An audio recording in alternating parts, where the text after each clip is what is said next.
about how I hate my life. Yeah. And your wife All finishes. right. Yeah, exactly. Hello and welcome to another episode of Europa. It's a miracle Jack has gotten us to come 2 weeks in a row. Oh my god. Um, we There may almost have been didn't some make it. threatening letters involved. Oh yeah, no, I get lots of direct messages. I don't, but I expect that he writes them and then deletes them. Um, exactly. I'm surprised we made it though because we did lose power earlier. There is a storm rolling in here shortly, so if we lose power, please bear with us. Um, it is what it is. We'll do what we can. Otherwise, this is Star Trek Europa. I'm your host, as always, Dr. RPG Jeff Harvey. And you can find me on all the things. There's a tree thing somewhere. But you can find me at studiotempo.com. That is the best place to find everything. Let's go ahead and start the introductions. Brian, why don't you go ahead and start? I'm Brian. I'm playing Captain Jorad Hage. You can't find me anywhere, so don't even try. You don't know him. Evelyn. I am the soon-to-be late Evelyn Corbin. I play Dr. Desave Onayet. And if you could find me anywhere, you're probably not going to be able to find me anymore. Soon to be late. You're expecting to go now? I'm expecting your wife is going to kill me. Oh, yeah, that's legit. That's legit. Jack, go ahead. Hello. Yes, I am Jack. I play Commander Urani Ambrose. Super excited for 2 weeks in a row. Yes, you can find me at other places, such as Twitter and on my own Discord account, both under the title The People's Ascension. We run a weekly Dungeons and Dragons campaign series every Saturday at 2 p.m., as well as a number of Let's Plays and Hangouts throughout the week. So head over there, head over to the Twitter, and check out my stuff. It's cool stuff. He meant Twitch, not Discord. Right. Well, I got a Discord too, but that's harder to find. Yeah. We've got several, and they're not that hard to find. But so let's do a quick recap. The last session was kind of a filler session because I forgot to write the central plot. I didn't forget to write it. I forgot to introduce it. So we'll go. We can go back. We discovered the Larimarians. It was an interesting episode, but it missed the point, and it didn't really further the story the way I wanted to. So let's go back 2 episodes. To the Klingon stuff. Evelyn, what do you got? What do you got as far as? So, we started out. We got our first look at Ambrose's support group, and going back too far. Yeah, it's going back far enough, I think. Cass was trying to triangulate Terrell's transmission, but we didn't really have a good enough location. The last info from the Avenger was at Kronos, but we got a message from Narendra that said the Avenger was destroyed. The Avenger being the ship that Worf was on, going to Kronos in order to see what was going on and such. Yes. Like Kargan was last seen in the Calamite sector, but hadn't been heard from since. We headed for the Calamite sector and set up a search and found some Klingons. Well, you got a message from some Klingons. We had a message from some Klingons who said, "This is not your fight. I don't want to fight you. You should leave." I think I recall things pretty well. I can. Oh, good. You do this. Sure. Because I'm combing through notes from May. Sure. Right. We were chasing after the Klingon general who had been in charge of the Klingon portion of the sector. General Kargan. Yes, and we were rendezvousing with him. We were ambushed by a Klingon cloaked Klingon ship. We found that General Kargan had signed up with the Duras faction, which had assassinated Chancellor Martok. They almost simultaneously they launched an attack on Narendra Station. We hurried back. We tried to do what we could, and we were helped by the timely intervention of Martok, who was not dead, and has vowed to bring the Klingons to heel. And so now it's basically Starfleet and some friendly Klingons versus Klingons loyal to the Duras family, as they are in the process of mid-coup. rightful reassertion of power. Sure. Depends on who you ask. I mean, he does have the Sword of Kalis. He does have the Sword of Kalis. Supposedly. Supposedly. He claims to possess the Sword of Kalis. So.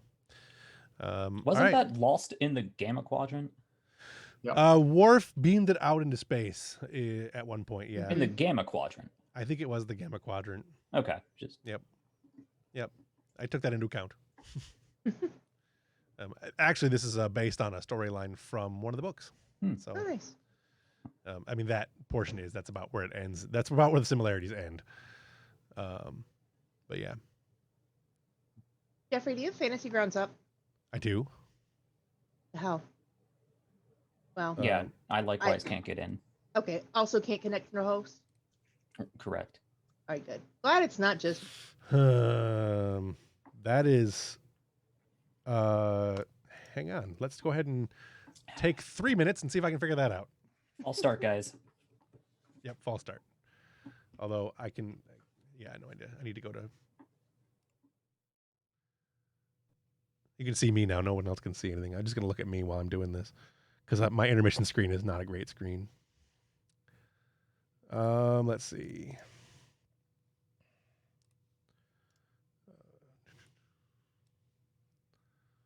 Yeah, just my face. Yeah. No, I know. My intermission screen is my face. So, and the chat is there too, theoretically. Yeah. Yeah. No, I'm aware. Totally fine. I know what's going on.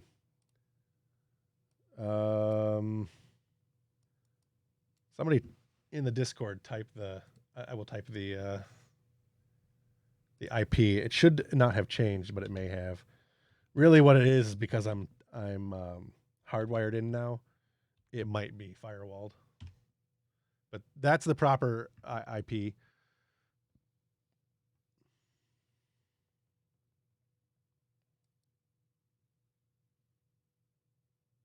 Yeah, it should be the same one you guys were using.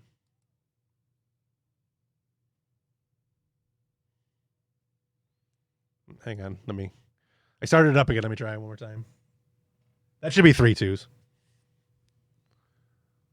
All right. Yeah, I'm guessing it's an error with the firewall then, and that's not something I'm able to fix before we start playing. So, we'll just, I'll just roll for you guys, or you can tell me however you want to do it. We'll just do it the best we can for this session, and we'll get it fixed. I'll need someone to log on sometime Thursday, and we can fix it Thursday. In the meantime, I will just use it for pictures, and I'll roll for you guys, I guess. So, with that disaster in front of us, where did we want to start? What scenes do you guys want to start out with? I do have a post-credit start to the episode, but I don't know if anybody had anything they wanted to do as a cold open Tongo game or anything like that.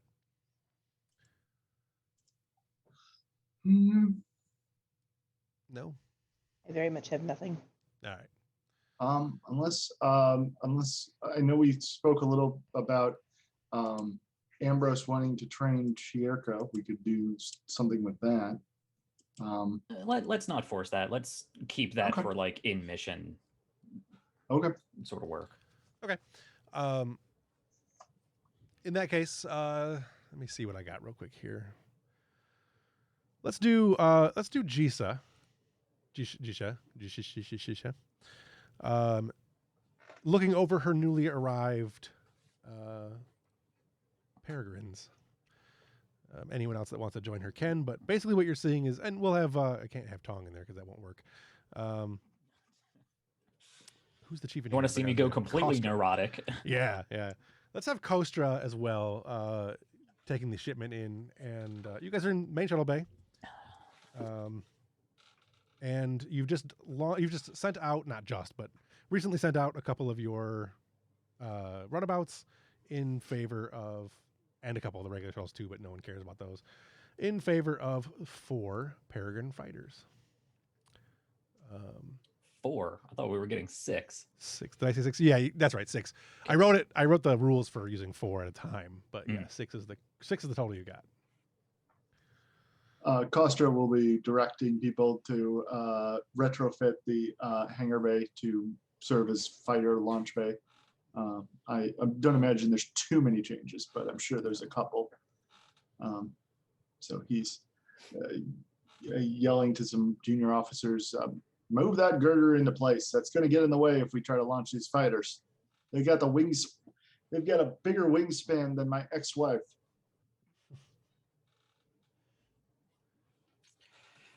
Jisa is very excited for this, to have proper fighter craft once more. Yeah, she's probably going to each one of them, going up, rubbing the hole a little bit, taking a look at, just inspecting the ships. They're pretty good. They're not the standard Peregrine. They are what Starfleet is referring to as the Peregrine Mark II. Mm-hmm. Mostly because the old Peregrine fighters were mostly just converts, whereas these are actually purpose-built Starfleet Federation vessels. Not a huge difference. They look pretty much they look very similar because that isn't a cheap body frame to be able to build. But they do have a little bit more oomph to them. That is, I keep coming with shuttle control and not shuttle bay, but whatever. So yeah, having everybody Kostra is directing everyone around. Jisa is fondling the ships. I'm gonna yell back to Kostra. Hey, how much trouble do you think I get in if I take one out for a joyride?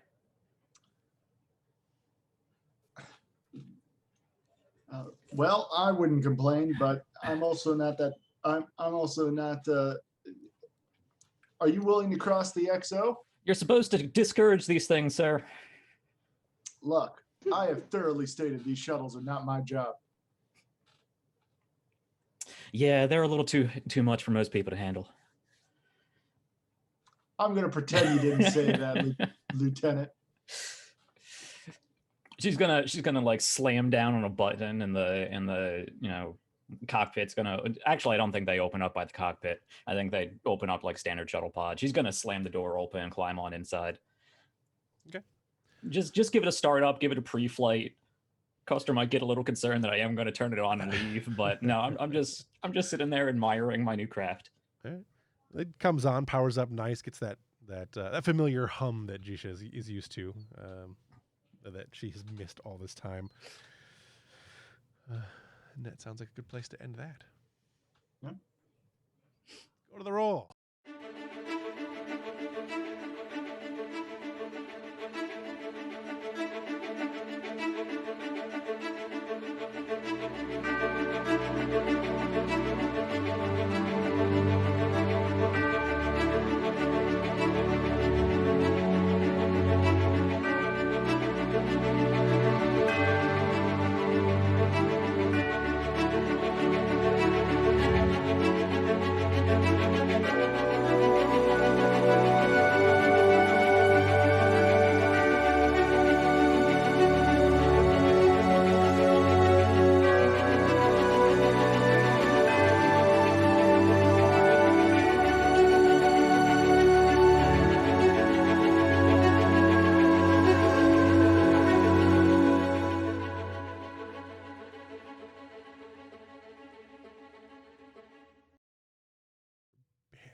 So, let me go ahead and reshare that link to you guys so that everybody has it.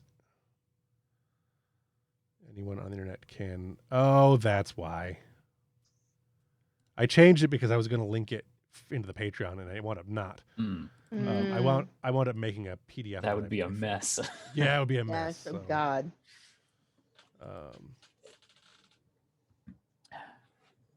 Not that there's really anyone on Patreon currently anyways, but I wanted to make sure that this kind of stuff was available. So there you guys go with the new link. You shouldn't need the new link, but I changed it so you guys are editors now. There we go. Awesome. All right. With that in mind, upon the main bridge, as I stated, I didn't have a captain's log opening for this one because I'm a terrible human being.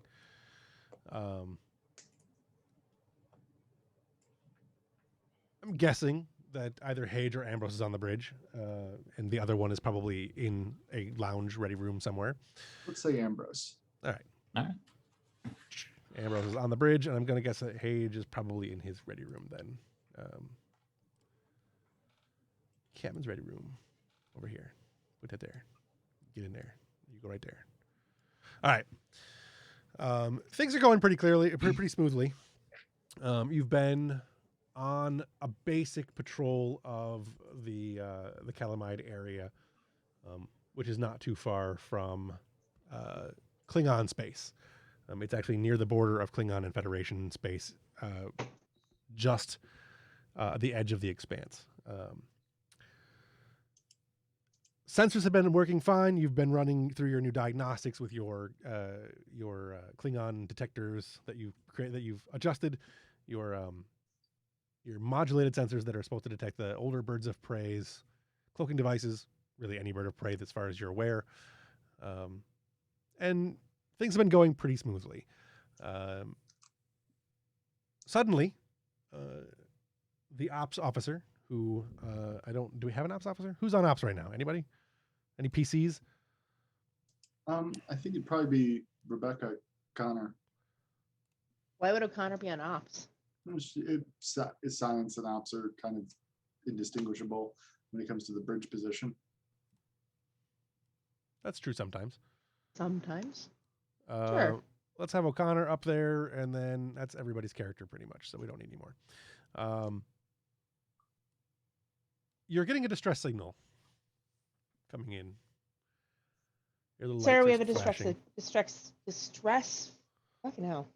Try that again. Sir, there's a distress signal coming in. Put it up. Put it up. This is Captain Vishal of the Federation hospital ship Breckenridge. We've been attacked by Klingon warships. They've boarded the ship, stole our medical supplies, and dragged us into a nebula. Our shields are failing, and it's only a matter of time before the corrosive gases cause massive hull breaches. We need immediate assistance. Please, anyone. Message cuts out and repeats. All right, you got a fix on those coordinates? Give me a sensor roll. You give yourself a sensor roll. No, yeah. What do you? I roll it. How many dice do you want to roll? All of them. 2. 2. All of them, huh? Want to roll? Well, currently can only roll 2, so 2 it is. You got a 7 and a 3. That roll for hits. You guys. Is that 2 successes or 1? It's 2. 2 successes. Yeah, your sheet. You got any applicable? You do not. No. Folky. All right. 2 is plenty. You will actually have 1 left over because you only needed 1 to succeed. You do get a read on it. The ship is in the. I wrote this down. I did. The Tyrell Nebula. It's near the Tyrell Nebula, or it appears to be in the system of the Tyrell Nebula. So it's the Tyrellian system.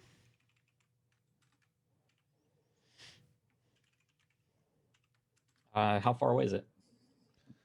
If you have that information. Appropriate warp speed, distance, time. Yep. It is insert plot here, distance away. Correct. All right, Helm. Maximum warp. Red alert. This could easily be a Klingon trap. They are known to use distress signals to lure us in. Yeah. It is a maximum of 1 additional scene away. Okay. So you're laying in a course. Commander, if I might make a suggestion. A trick we used to use back at the Maquis, this is Lieutenant Melina Silva saying, we used to come in on the opposite side. It would sometimes, if they were waiting for us at the warp vector, it might, if anybody is waiting for us, it might trip them up. Helm, can we do that without wasting too much time? With me at the helm? Oh, definitely. Right, I'm going to hold you to that. Give me a helm check. All right. I will say difficulty is going to be 3, and failure will have you come out inside the nebula. Oh, boy. Difficulty is 3, you said? Yeah. Come on, 220s. I'm going to spend threat. Okay. Don't we have a momentum? No. Start of new session, no momentum. Got you. I'm still not able to connect to the. No, that's fine. Mhm. No, You guys nobody won't be able can. to. I'll go ahead and roll a dice for you. Unfortunately, that's just the way it's going to have to be for this session, but I'll get it fixed up before the next session. Okay. I'm pretty sure my firewall is stopping you guys from getting in. Well, then go ahead and roll me 3 dice. 3 dice. The difficulty is going to be 14. Well, I rolled 2 19s and a 6, which is Okay. right in keeping with the way you generally roll. So, Nice.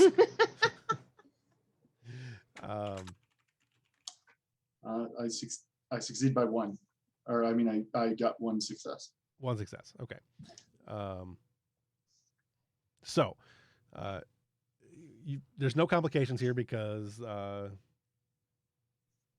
didn't up the the range. So you're warping in pretty fast.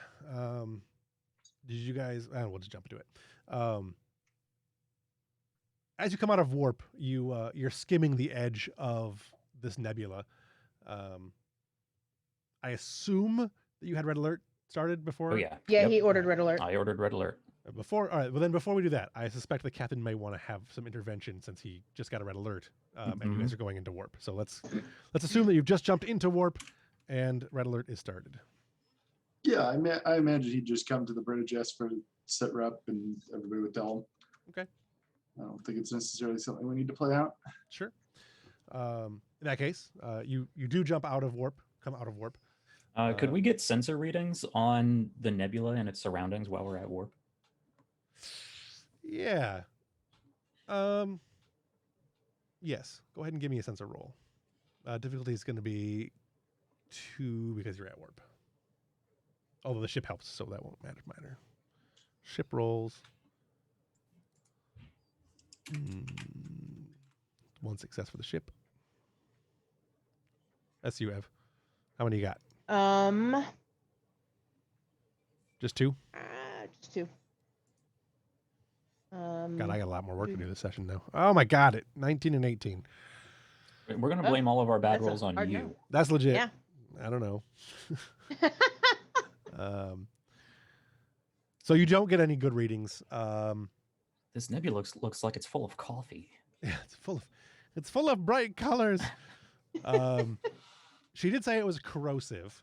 That had corrosive gases. Which, if Ambrose, if you want to go ahead and do, or if anybody wants to go ahead and do other than Silva, because she was doing, not Silva, other than O'Connor, because she was doing the sensors thing. Because she was failing at sensors. Because you were failing at sensors, yeah. If you want to give me a, I don't know, reason and science, I can try to give you more information that way. Anybody want to make that risk?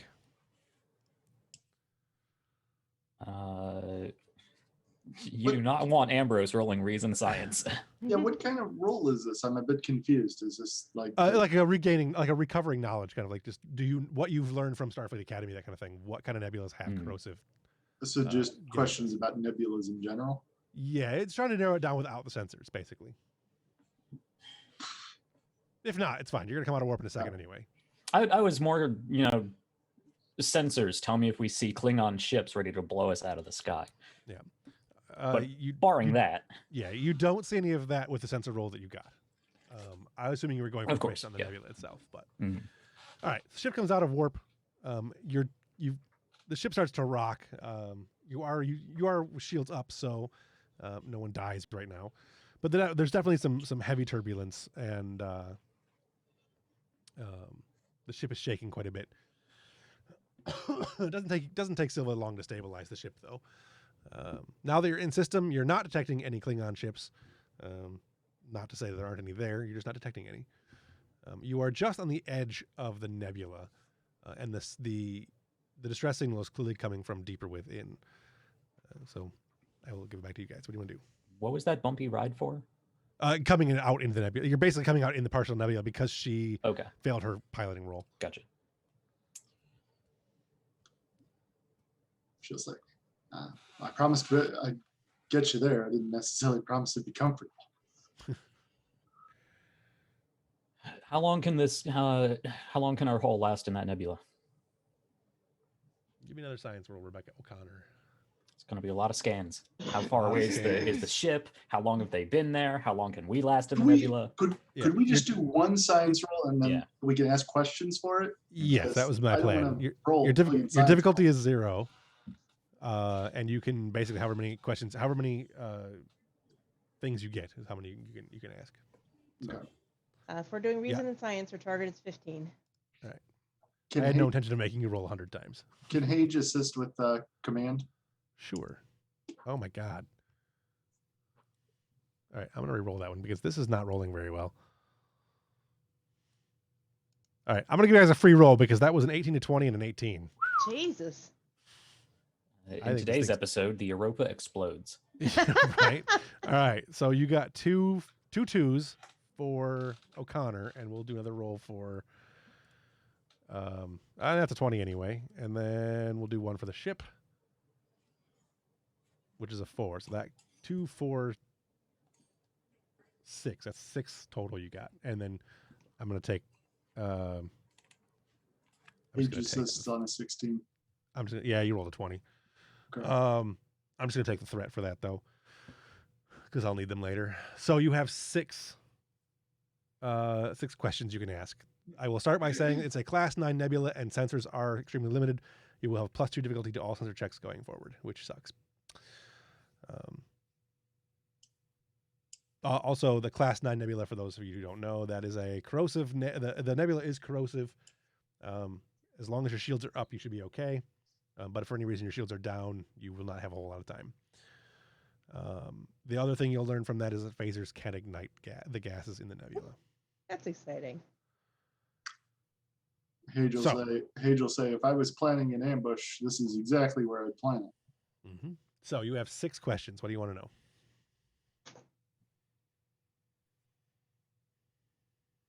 Can we authenticate the distress signal? Yes, it is definitely the Breckenridge. The Breckenridge is, do we detect the Breckenridge?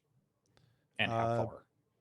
You do detect the Breckenridge. Again, with the sensors being limited, you can't necessarily tell the status of the Breckenridge, but it is definitely in the nebula. It is approximately since you can't really go to warp inside the nebula, about a 45-minute trip. 35 to 45 minutes. The Europa is pretty fast, so 30 minutes probably. Okay. That's 2. You got 4 more. Do we bank the rest for momentum?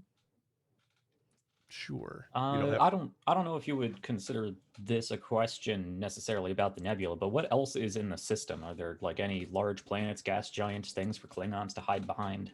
So there's not much in the actual system with the nebula itself. However, the Tyrellian system is Tyrelia. It's let's see here. I believe it's where Tellarites are from. No, that's Tellarites are from No. Tellar, That's right, Tellarite. Yep. and not in this expanse. No. The Trellian is a species native to the planet Terelia. They're known for forms of art known using lasers. The Enterprise D had 5 of them aboard ship. That's really about it. There's 7, only 3 known inhabited worlds without magnetic poles. They are one of only 3 known inhabitable worlds without a magnetic pole, and one of only 7 without any kind of atmosphere. That is really all you get to know about that. There's not much going on in the system. Okay. Not much for Klingons to hide behind. All right. Just the threat here is the nebula, clearly.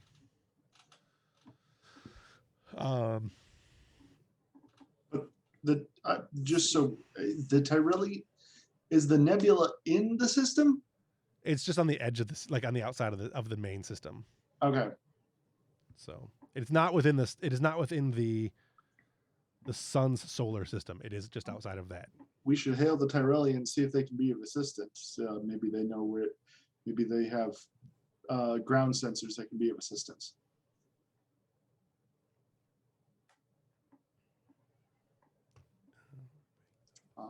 go ahead and open a hailing channel to Tyrell.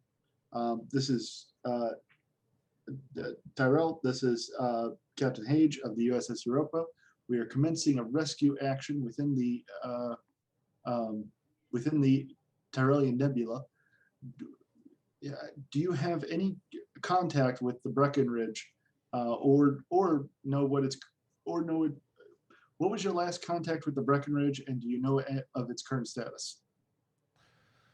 Starship Europa. This is the Tyrell system. We do not have. The last contact we had with the Breckenridge was waiting. We had received word from the captain, Captain Vishal, that she was bringing a resupplies for our hospital systems. We have not heard from her since maybe a day and a half ago. I'm not certain. She was supposed to message us when she came in the system, but I have not yet heard from her. She's overdue by several hours. Have you spotted any Klingon presences or any unusual readings that could indicate cloaking devices? We have had a number of Klingon sightings in the area recently. Some of our ships have actually been accosted. For the most part, General Martok's people have been pretty good about keeping us clear, though. The last couple of days have been particularly hostile, though. Can I get a sense of this? Can I use my empathy to get a sense of this guy's state? Sure.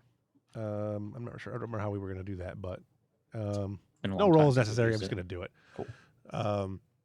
Yeah, he's a little distressed, but he's not being. You don't sense any dishonesty. Okay.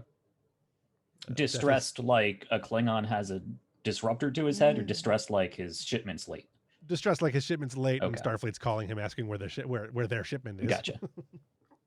Yeah, I'm going to ask if they can have some search and rescue ships standing by outside the nebula in case we need assistance. But we're going to go in. I'm gonna sort of like whisper in the captain's ear.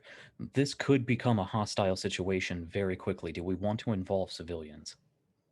And that's why I want them outside the nebula. But I think that having them nearby in case we can recover the Breckenridge, or in case we need to be recovered ourselves, would be prudent.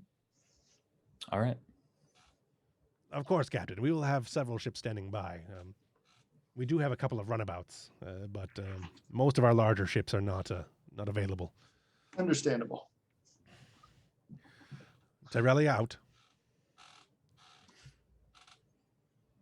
What sort of information do we have on the Breckenridge? Its size, engine capabilities, crew complement?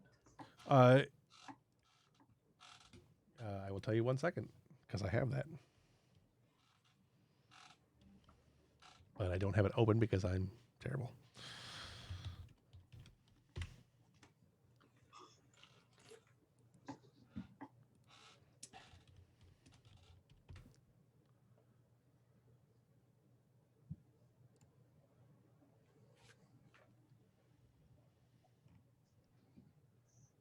It's an Olympic, so 27 decks. Complement is anywhere between 750.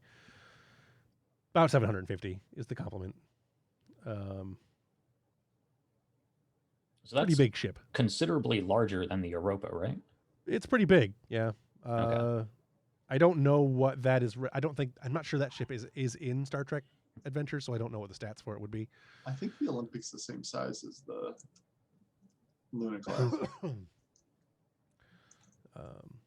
Yeah, I'm not sure. But it's 310 to 320 meters in length. Oh, so- the funny looking ship with the big balls at the end. Yeah, the Yeah. Olympic class. And that puts it. I gotcha. We can tow that out with a tractor beam, no problem. Theoretically, yes. Theoretically, yeah. Yeah. Barring an exploding nebula. Right, or barring things just not functioning properly. All right. The ship. Let's see. I need to look up your guys' thing real quick because I have these numbers and I didn't look them up, and I should have. Totally. So you're actually bigger. The Europa is about 450 meters in length. It's about 310 meters. So I keep thinking this ship is way smaller than it actually is. yeah. It's the tiny crew.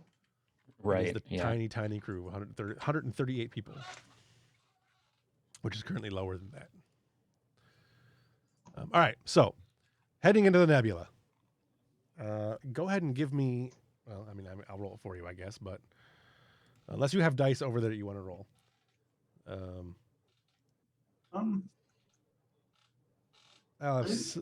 Go ahead.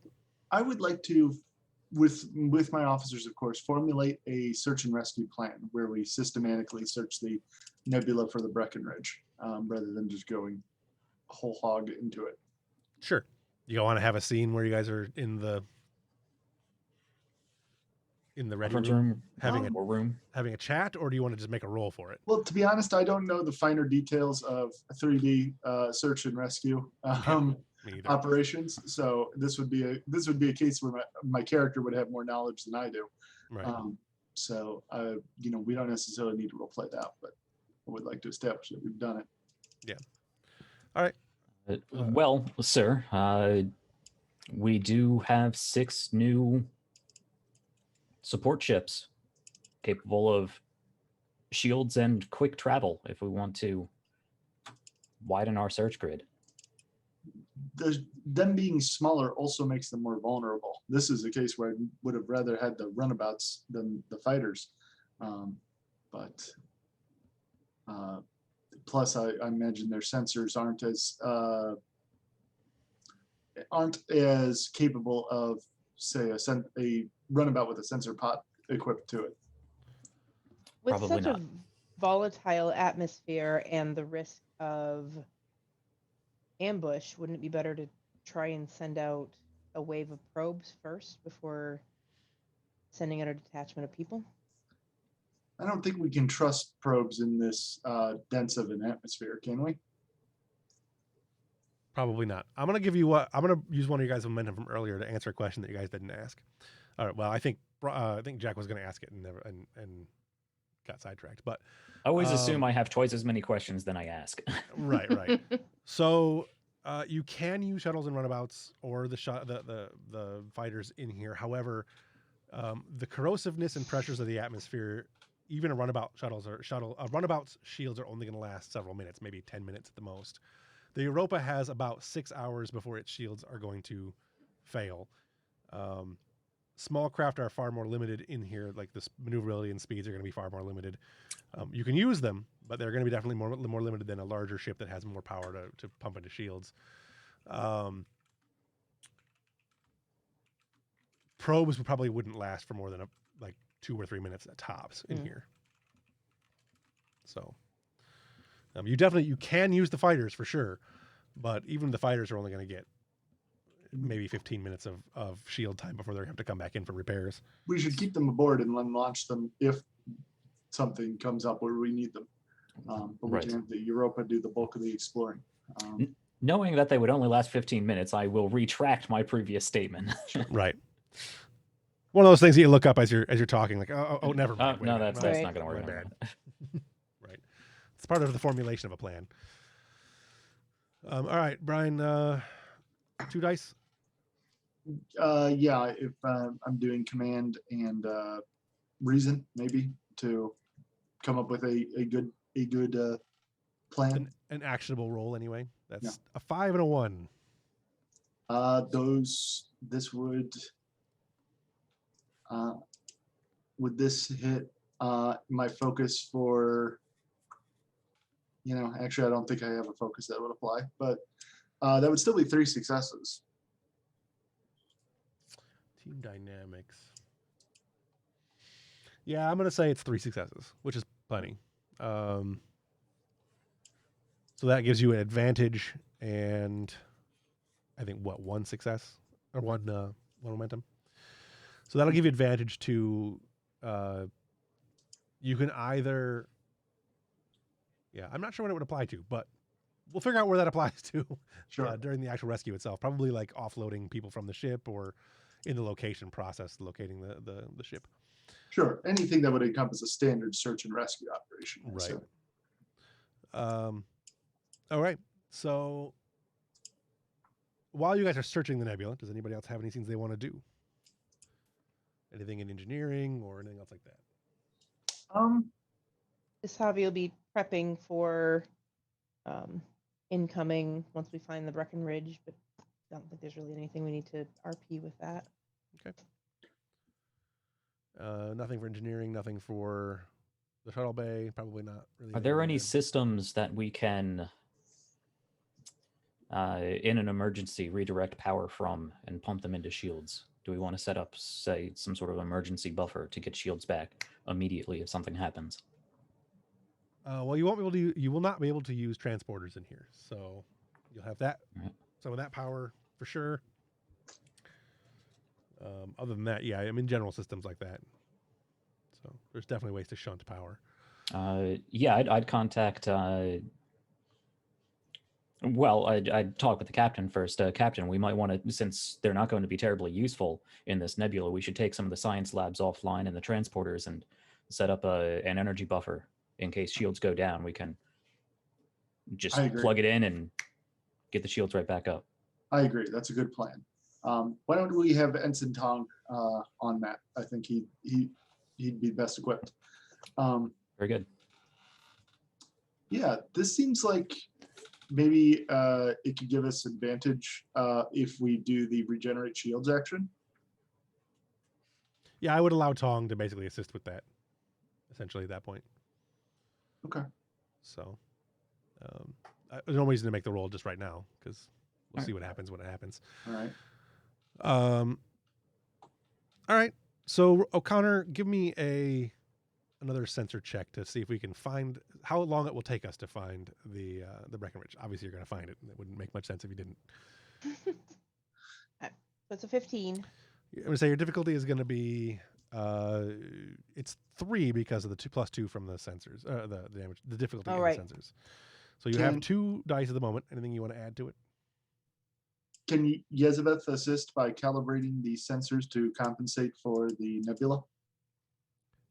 You can assist, but you'd need to actually remove the nebula in order for it to not be a charging phasers. yeah, you could totally do that. Yeah, you could totally do that. But yes, you can assist. We'll find the Breckenridge and put it together like a jigsaw puzzle. Right, and yourself since you're inside the nebula. Right. How many dice you want to roll? You have 4 momentum. Let's roll 3. Use some momentum. All right, 3 dice. Straight roll, no cheating. 2, 6, and 19. And then we've got a roll from Cherka,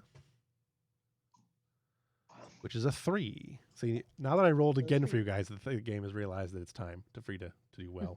Good. Does the ship get an assist? Oh, yeah, the ship gets an assist as well. Yezebeth would also generate 1 bonus momentum. So okay, so that's you said it was 15 there, Evelyn. So it reads in science. Yeah. Yeah. So that's 2, 3, 4 with the bonus momentum from Cherka, and 5 if you count the ship. So there you go. You have 2 questions you can ask. You will find the Breckenridge. It takes you probably about 10 minutes of it being in the cloud to locate the Breckenridge and start heading its way. You have 2 questions if you want to ask them. What sort of state are they in? They are running on auxiliary power. You can't get any life readings from it, but that is most likely due to the atmosphere around you. It's most likely due to the sensor dampening effect of the thing. They definitely have been attacked by something. There's quite a bit of damage.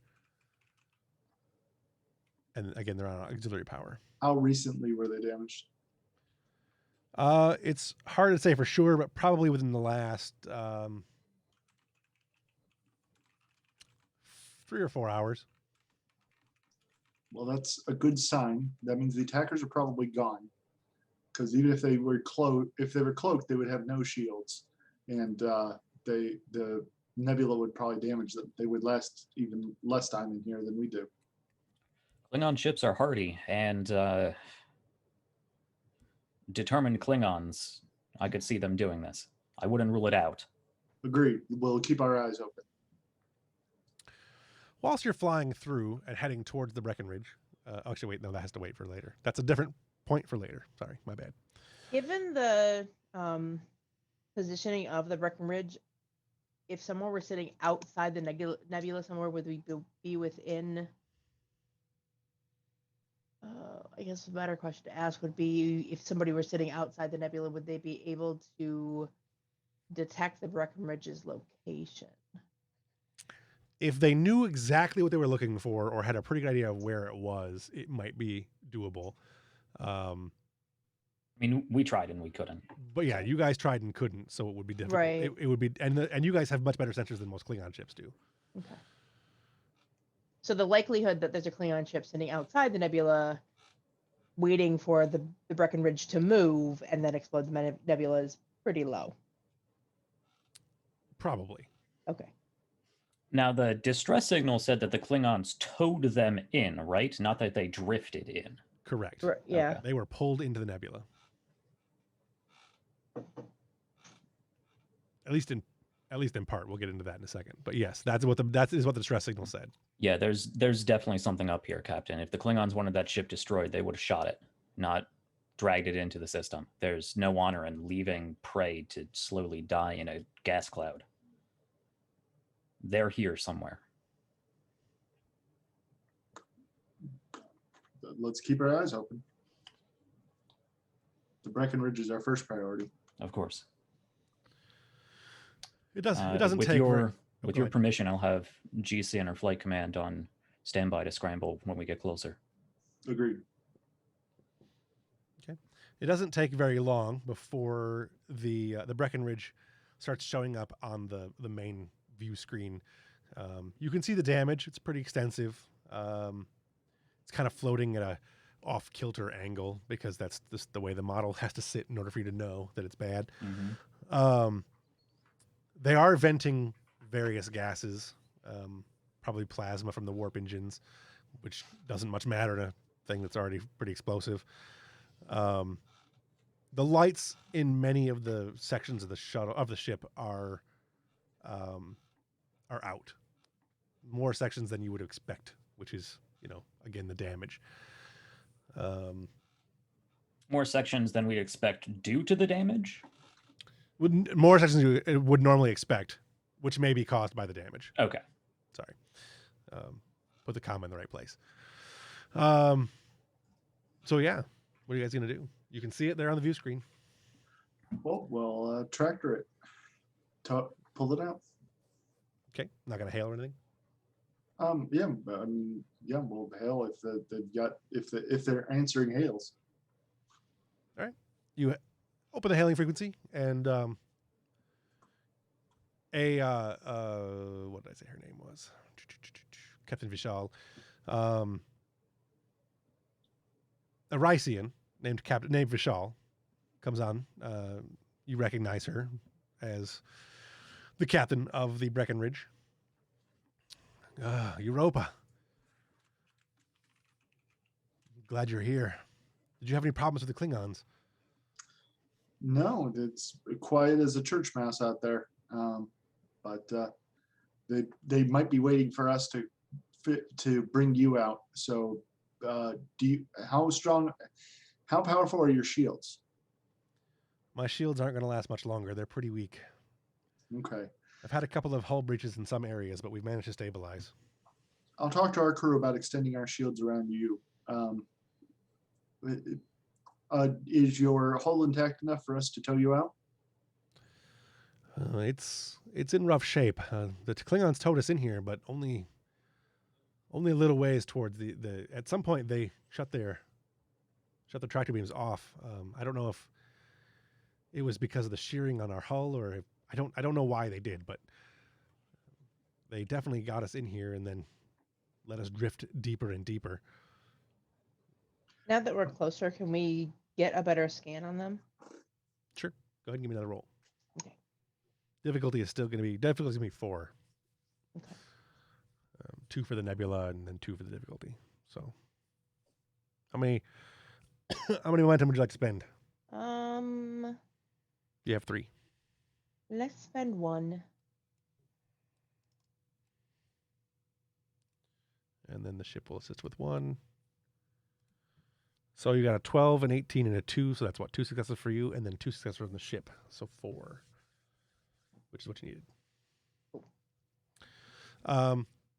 What do you want to know? Yes, you get a better reading on the ship. What are you looking for specifically? Specifically looking for life signs. Okay. Specifically Klingon life signs, or Okay. Klingon allied life signs. Right. There are no Klingon life signs aboard the ship. There are a lot of other races aboard ship. There are about 450 life signs aboard ship, give or take. Okay. Let's see. And there are supposed to be how many? 750 is the normal complement. Okay. So there's about 450 remaining.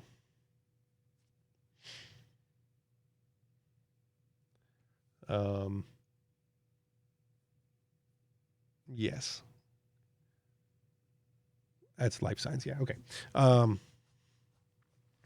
You will see. You also. I will just give you that due to the remaining damage that has happened to the hull from the corrosive gases in the areas of the ship that have lost hull integrity, you probably can tractor them out if you're careful, but without going over there, without reinforcing either their shields or their hull integrity in some way, it's going to be pretty hairy to get them out. Okay, well, obviously we'll take our time with it, but the sooner we get to it, the sooner we get them out. So, Yep. So you're going to extend shields across them? Yeah, I think that's doable. Okay. Yep. So you encompass them with the shields. You can then see, the effect of the shields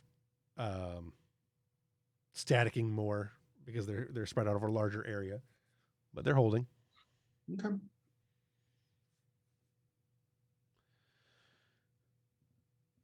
What you gonna do next? Vishal is yeah, I don't really have anything else for her to say at the moment. So We'll begin maneuvering them out of the nebula. Can I get her mental state? she's definitely in some distress. Yeah. She's very concerned about her crew, clearly. Mm-hmm. Beyond that, it's hard to get much more. Yeah. How long would it take to plot a sort of, say, 45-degree vector from the way we came in? How much extra time would that tack on? Take not the quickest route out. Well, it would add a third of the time, pretty much, right? We go from half hour to 45. I guess. Sure. Yeah. And we've got 6 hours. You said we can do, right? You had 6 hours when you started in there. You've had half an hour already, now. so you're 5.5 hours. You extended shield. It's probably going to cut you down by about 2 hours. So you still have plenty of time. We have time to take them out a different way. I doubt the Klingons can keep an eye on an entire nebula at once. If they're out there waiting, they'd probably assume us to bring it out shortest possible distance. I feel like our best bet is still to take them to the Tyrellian system, so that way we can get these. I don't know how much longer this ship's going to last. I think if we can get them out to the system, that's our best bet. Even if it's a little riskier in terms of Klingons, because we haven't seen any sign of the Klingons yet. I agree that this could be a trap, but we've seen no signs of it being a trap so far. Could we get engineering to remodulate the deflector array, perhaps to redirect any gases should we have a localized explosion? Is that something that's doable? Probably not really. Hey, Kostra, can you do that? Yeah, No. probably not. All right. Because the nebula as a whole is explosive, so Yeah. it would be pretty rough to have a localized explosion.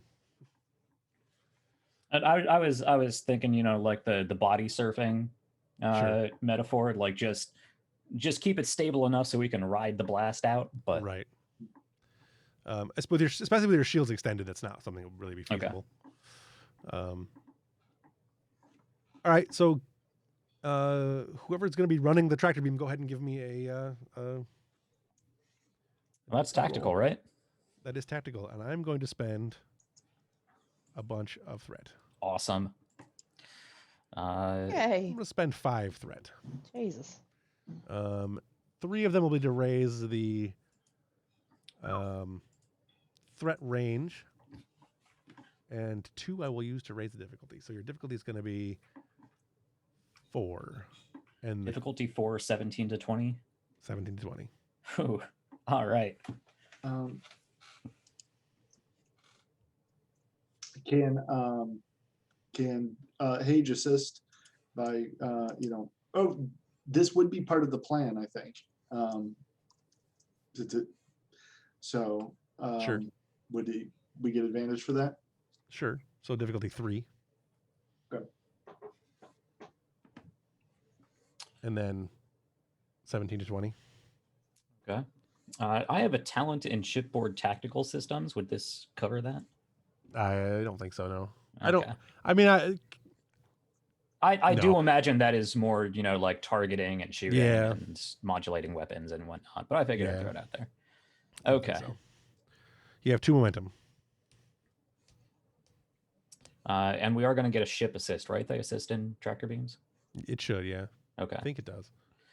What is the role? It's just Control Tactical. security. It's Tactical control security, security. yeah. Okay. Hmm. That's target 15. Let's say we roll at least 3 dice. So let's spend. Well, it's security. So go ahead and take another threat. Well, can I really be bold with a tractor beam? I'm trying to be bold, but it's not working out. So I'm not going to use bold because this isn't a particularly bold plan in Ambrose's eyes. So go ahead and spend momentum. I will roll 3 dice. Target is 15. I have a security. Well, I'm not using a focus, so that doesn't matter. I got a 10, 15, and an 8. That's 3 successes. Okay, that's what we needed. All right, so the tractor beam grabs on, and you begin to pull the ship out. Shortly thereafter, as you guys are beginning to make the maneuvers, you get a distress signal coming back from the Tyrellian ships. Tyrellian ships. Sorry. Starship Europa. We've been attacked by, and then it goes dead. A few seconds later, you get a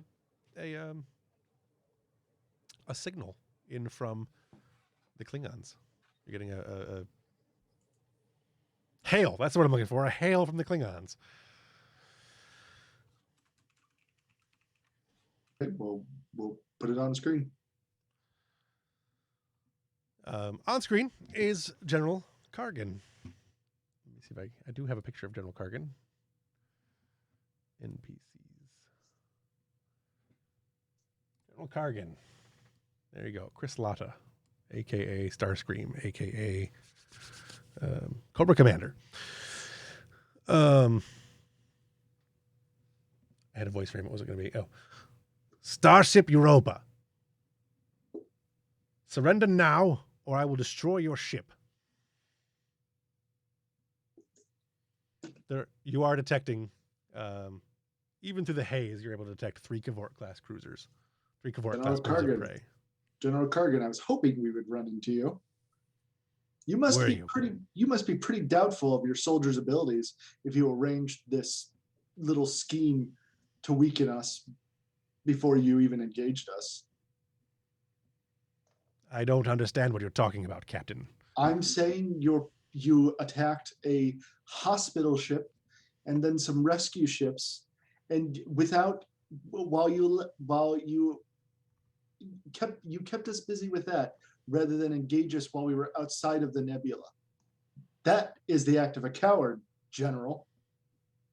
Ha! I don't know anything about a hospital ship.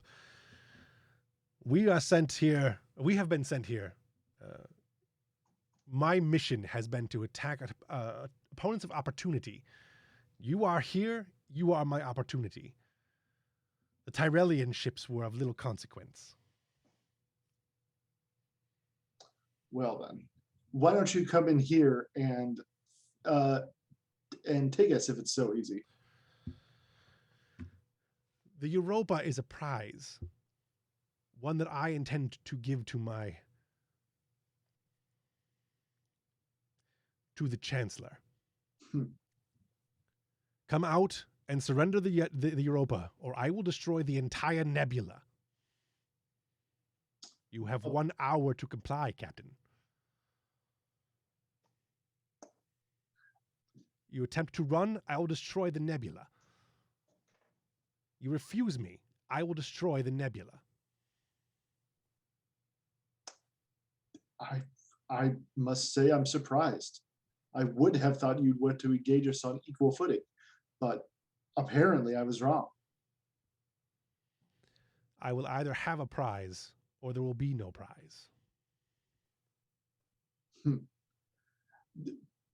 Perhaps we can buy you a shiny new ship at Starfleet Yards.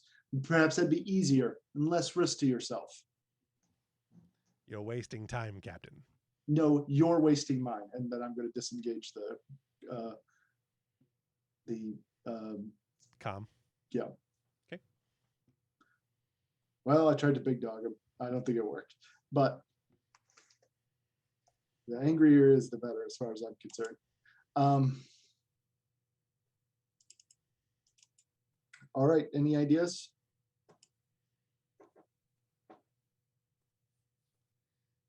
You get a comm from the Vishal, from Vishal, from the Breckenridge. On screen? Captain, I'm detecting the 3 Cavort class ships. We caught some of your message. I will tell you that the Klingons that were boarded our ship, they were different somehow. They were stronger and more aggressive.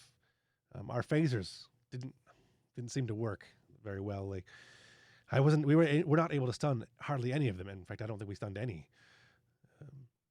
They were definitely much different, but they also didn't.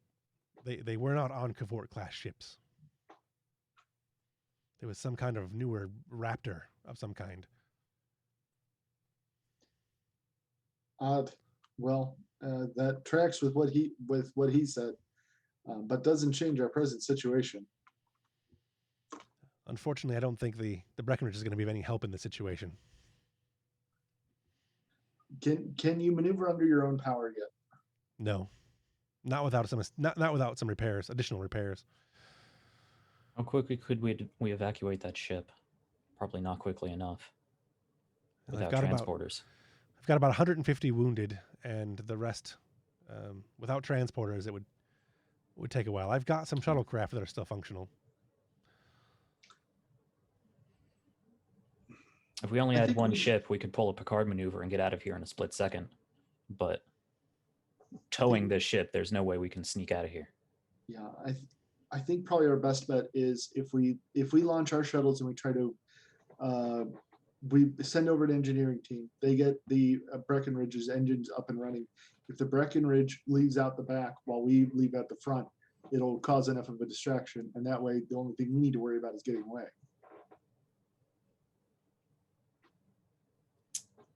If they can hail us, they may be able to. If we can detect them, I know our sensors are probably stronger than theirs, but if they see movement. No, you heard Cargan. He wants us. He wants us, not them. I think he's preoccupied enough that he would leave the Breckenridge alone if the Breckenridge left him under its own power.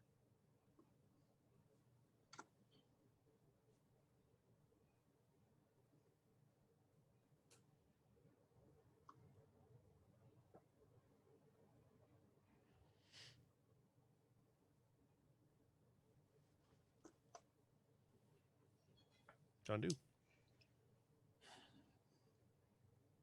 Do we all agree that that's a plan, or? It's a good place to start. Okay. All right. Well, let's get an engineering team over there. We'll jury rig that engine, make sure it can run at least a little while longer. All right, who are you going to send over? Castro, definitely.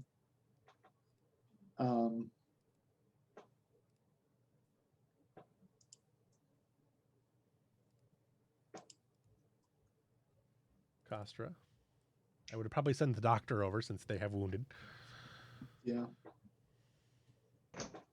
Up to you guys, though. No, that's a good call.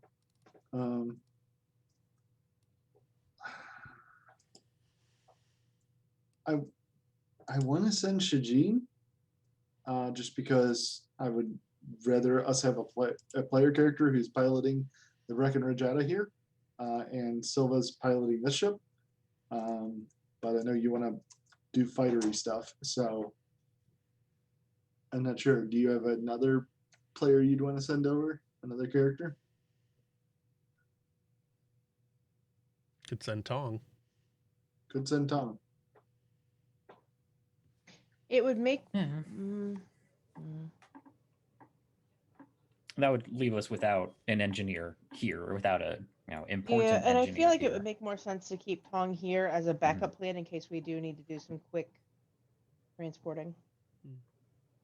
If you're okay just not having a character, we can just send those two and some gold shirts. I'm fine not having a character in this, unless Jeff, you want to let us know that this is going to be a major plot point that I'd want a character in. There is some information over there to be had, but it doesn't necessarily have to be any of them. Like the doctor can get it, Coaster can get it. Yeah. So I figure Tong should be here to deal with any emergency engineering stuff, and Ambrose should be here to fire all of the phasers. Right. All of the phasers that are going to explode us. All the phasers once you leave the nebula. Hey. I do know how much damage the nebula will do if you fire in the phasers while you're in it. So. All right, so you're going to take a shuttlecraft over. You don't have runabout anymore, so you can't take a runabout. So very limited shields. All right, so Castra luckily, I think it'd be protected by the shields around. Yeah, you've got plenty. It's got plenty of time to get over there. It's not. I'm not going to make any rolls for that kind of thing. As long as the Europa shields are extended, you've bought both ships some time. You bought and now all three ships some time, but the shuttlecraft's only going to be 3 to 4 minutes in the atmosphere and in the gases anyway. So Castra and Desavi Unet and how many? You send 3 security guys? Or no, we'll send enough people as necessary for the job, which sounds pretty significant. Yeah. So, all right. How many people can we squeeze into a Peregrine? Into a Peregrine, not very many, like 2. But that's right. We do actually have just standard. You do have shuttlecraft. Shuttlecraft, yeah, that's right. Yeah, you didn't lose your shuttlecraft. You lost a couple of them. You went from whatever your previous complement was to this new complement, but 2 Type 18s and a Type 9. You're probably fine. All right, so you head over to the ship. Everything goes smoothly. You dock nice and calmly. Nothing bad goes wrong. No one dies in this process. When you arrive, you are met by Captain Vishal and her chief engineer, who I did not bother naming, who's a Bolian. Why not? I'm glad you're here, Doctor. There are many wounded. And she directs you that way. You also see that in the shuttle bay there are stacks of essentially body bags. They're not essentially; they are body bags. And there are 2 stacks. There's a stack against one wall and a much larger stack against another wall. Probably crew versus Klingons. Just a rough guess. I don't know if he wanted to. They're this way, if you. And she kind of gestures towards whatever you want to, towards sickbay if you want to go to sickbay. Look over at Kostra. I presume you don't need me for any engineering. Well, unless you want to hold my tools for me, I think you're more useful there. All right. I'll head over to sickbay. Okay. Kostra, I assume you're going to head down to main engineering. Mm-hmm. Okay.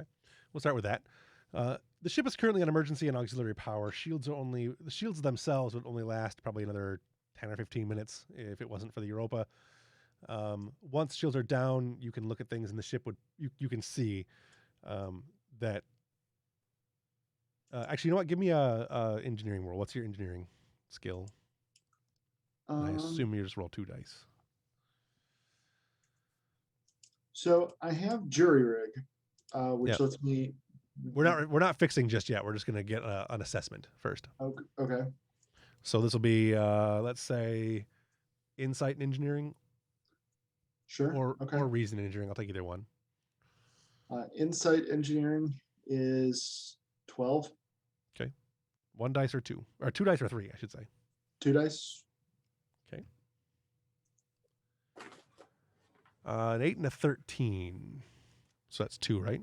Yep. 2. Which is good. All right. So you quickly determine that, again, the ship's on emergency power. The hull would suffer catastrophic failure in less than 2 hours after the shields are down. Total catastrophic, the ship is gone, never to be recovered kind of thing. You have 2 options that you can choose between as far as how you want to fix the ship. You can attempt to reinforce the hull with, energy, what's that? Polarization, essentially. Force fields and polarization and that kind of stuff.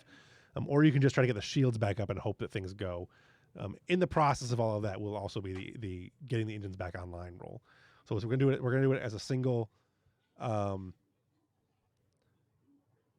extended task, but it'll accomplish all the steps that you want to do. I just need to know which of the 2 choices you want to take, either the hull plating or the shields being brought back up.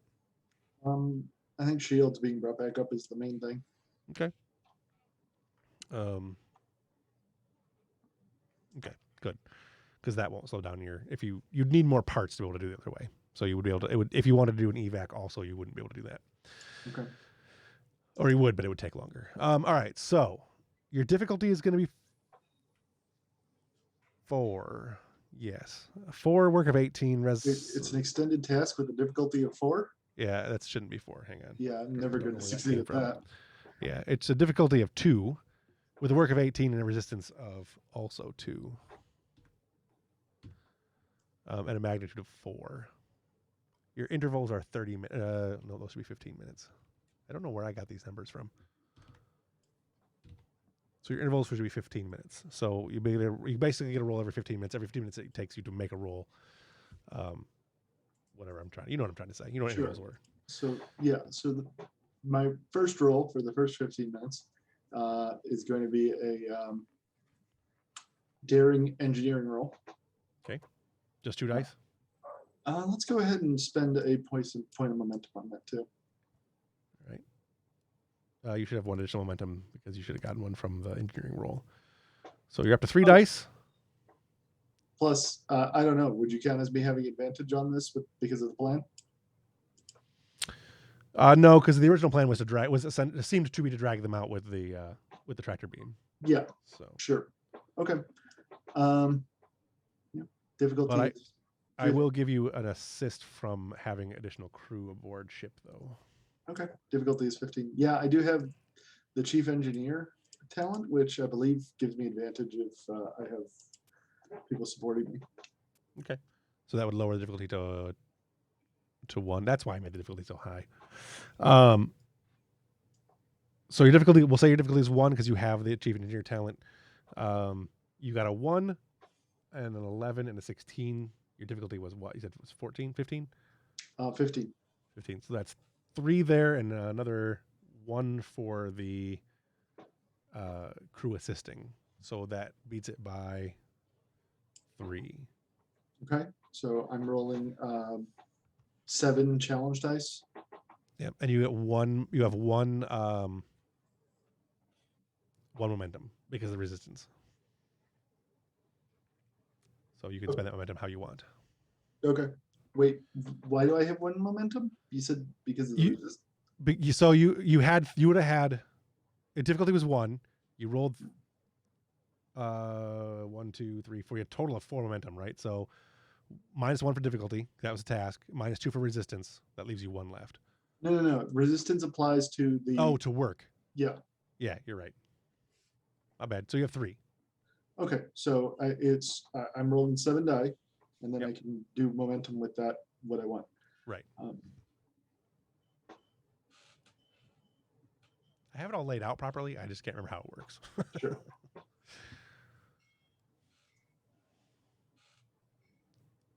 So 7 dice. Mhm. 1, 2, 3, 4, 6, 7. And rolled. So that's 2, 3, 4, 5, 6, 7, 8, 9, 10. You have 10 currently. Minus 2, so 8. And you said the resistance is 1. 2. The resistance is 2. Okay, I'll put one of those bonus momentum to lower resistance. Yep. That will Bring it back up to 10. Yeah, and then I'll spend those 2 others to add additional work. So 11 and 12. Yep. All right. All right, we'll come back to you. Roll 1 was 12. And that counts as a magnitude as well. Because you got over 5. Awesome. So, what's that? Awesome. So Dasavi, while he's doing that, you head down to sick bay. There are a lot of people who are injured. Their main doctor was killed in the action. As you're walking down there, Vishal, it tells you that the Klingons took took most of our medical supplies, as many as they could, anyways, and they killed everyone they came in contact with, or as many as they could get their hands on, anyways. The Klingons also took 500 milliliters of biomedic gel. We had it on hand for research into into a retromutagenic agent to combat an outbreak of plague. She tells me a system. I don't remember what the system was, but our doctor's been working on it for some time. None of the Klingons that were aboard, none of them that we fired our phasers at or anything, none of them survived. We attempted to hit them with stun initially, but my chief security officer quickly realized that wasn't going to work, and he ordered everyone to turn his phasers to a much higher kill setting than is normally required. And even that, most of the Klingons didn't. It was brutal. It was bad, Doctor. She shows you into the room, and the injuries that you see are, hacked off limbs and typical injuries you'd see from Klingons, but hacked off limbs and impalements, and one guy's had half his face basically crushed. It's pretty brutal. There are 2 Klingons who are dead on one of the tables, and one of the lower ranking doctors, one of the clearly not the chief medical officer, but one of the other doctors, shift doctors, is investigating, doing an autopsy on one of the Klingons. So what are you going to do first? They're doing an autopsy on this Klingon, like in the middle of sick bay. Yeah. Well, I mean, it's not in the middle sick bay, but like there's a observation, like you can see where they are in the observable surgical room. Okay. The majority of the wounds that are here are not going to require surgery. That you're still seeing, anyways, are not going to require surgery. Right. Okay. Even if they were, there's not a whole lot of space. I also say that when you look in clearly the reason the doctor is doing this is because this does not look like a regular Klingon. There are several cybernetical enhancements aboard this Klingon's face and body. So the ones that are injured, nothing's life threatening, obviously. They're in the process of being stabilized, and the nurses are working on it. There's nothing that's like, you don't have any red tags at the moment. Okay. Yeah, some yellows and some greens, but most of the red tags have been seen to already since they've been here for several hours. Right. Okay. Um,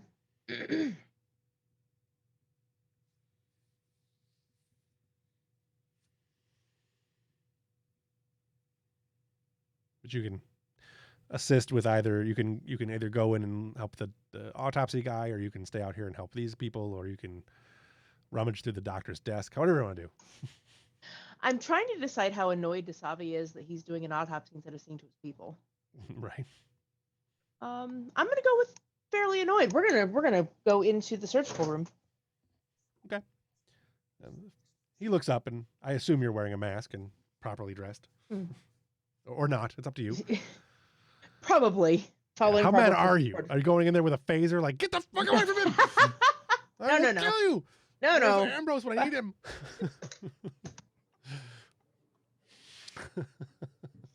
Initiating Medbay Assault 2. Activate the emergency doctor. Kill this guy. All right. So Yeah, not no, so I'll mad go- they're not putting on at least a surgical mask. Yeah, no. Going in with following proper protocol. Yeah, Yada. wearing at least the COVID protocol. Yes. All right. He looks up and you can see in his eyes that he's clearly very tired. But doctor, I don't think I can do a lot more for anyone else out there. I think this is an important. And he holds up a piece of dark gray cylinder with a green light on the end of it.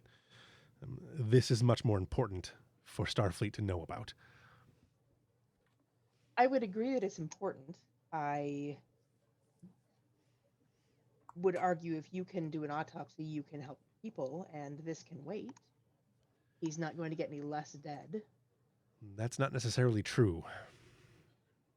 She does her best Vulcan eyebrow at him. We're in the middle of a nebula that will destroy this ship in a matter of hours, and there is very little hope, or at least there was before the Europa's arrival, very little hope that the ship was going to get out. But I could have gotten a message out. Well, at the very least, you can close the curtain so your crew isn't watching you do this instead of fixing them. He looks over his shoulder and kind of nods, pushes a button, and the screen closes. I'll leave you to it. And she turns and heads back out and starts working on the yellow tags and go from there. Okay. Give me a medical roll. Where'd she go? Either way, it'll be 15. Either control or reason, whichever you want when you want. Okay. It would be probably control. Okay. 2 successes. So you're tending to people pretty well. Directing sick bay, I assume, and since you're now the highest ranking or highest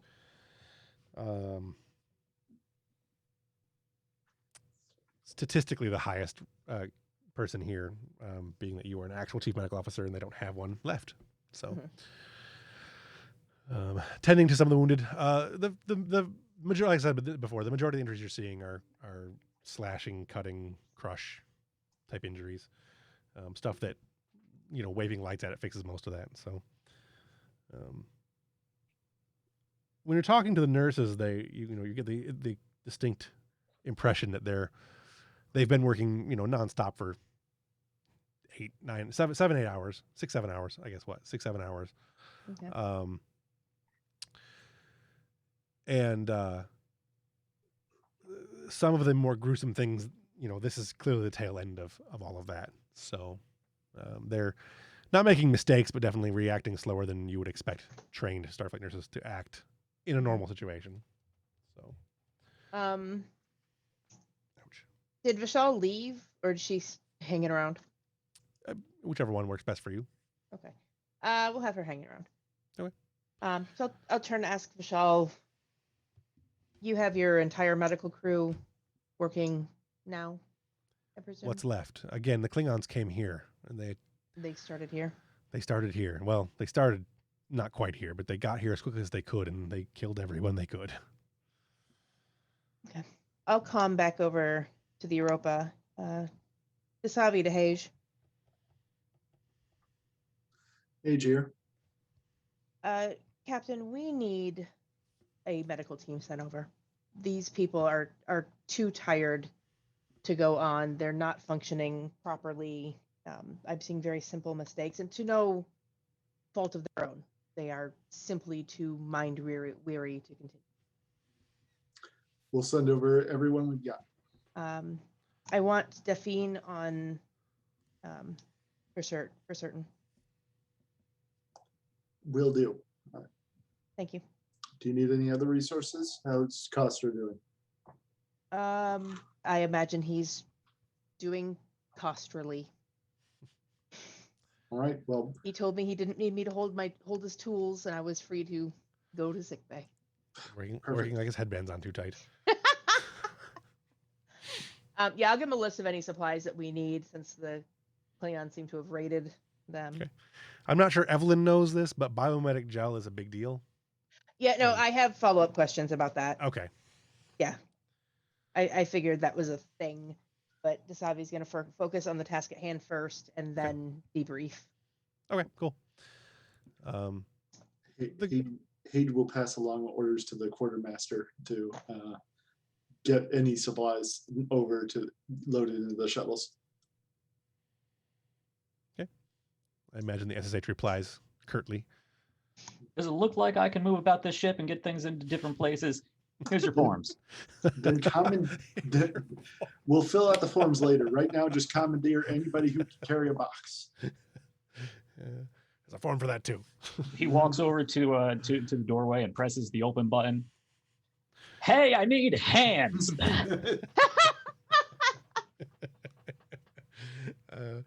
I imagine there's a quartermaster staff as well, so they'll get some of that going. Sure.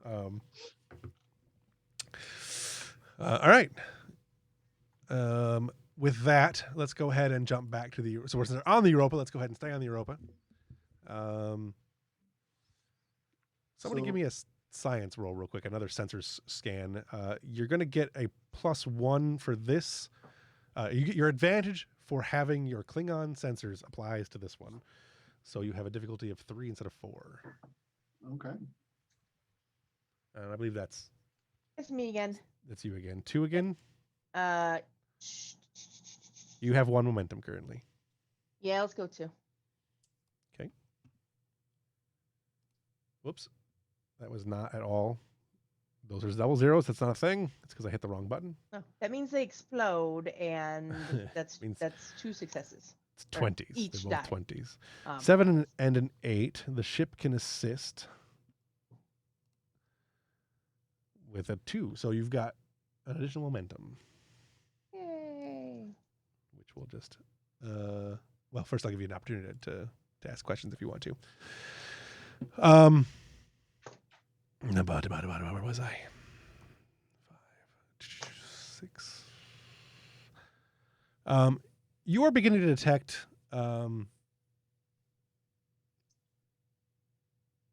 something in the nebula. There is, whatever it is, your sensor shadows, essentially. They're erratic in size. They don't last for any pattern of time, and the distance from the Europa is consistently different. But you're picking up a number of essentially sensor shadows. Do we think these might be cloaked ships? Possible. Okay. I'm going to I'm going to turn to Ambrose. What if the gas ignites, right? What if we strategically ignite certain pockets of gas in a way that might that might cause the cloaking devices to fool? We might be able to get a beat on them then. I believe I made a similar suggestion earlier, but trying to localize the explosion doesn't seem probable. It would be extremely difficult, although you probably could shadow them with like a torpedo. Torpedoes don't seem to set off. From what you know of the torpedoes you have, they will not set off the gases. Torpedoes, however, will not set off the gases. let's do that then. We'll set up an old-fashioned depth charge. If they're in the nebula, they're here to observe rather than engage. Klingons are all about victory, but they're not going to sacrifice themselves for it. Yeah. And at the very least, they'll know they've lost the element of surprise that might cause them to second guess this ambush. I may have a way to turn the tables, but I'd have to speak with our flight wing. Do you want to speak with Who? The GISA, the flight wing. Oh, Which would be me talking to myself, so we can skip that. sure. Yes. If you're saying we should launch the fighters, then we can launch the fighters. Not yet. Okay. Let's see what these Klingon ships are doing, and if they're up to something, that may negate what I'm thinking, but I'm putting together a plan. Okay. So you're gonna try the depth charge thing? Yeah. So what kind of role would that be? That's a good question. I'm gonna say that is gonna be either. I'm gonna say it's probably daring and security. I could see an argument being made for control as well. And I would say shipboard tactical systems probably would apply in this particular case. Okay.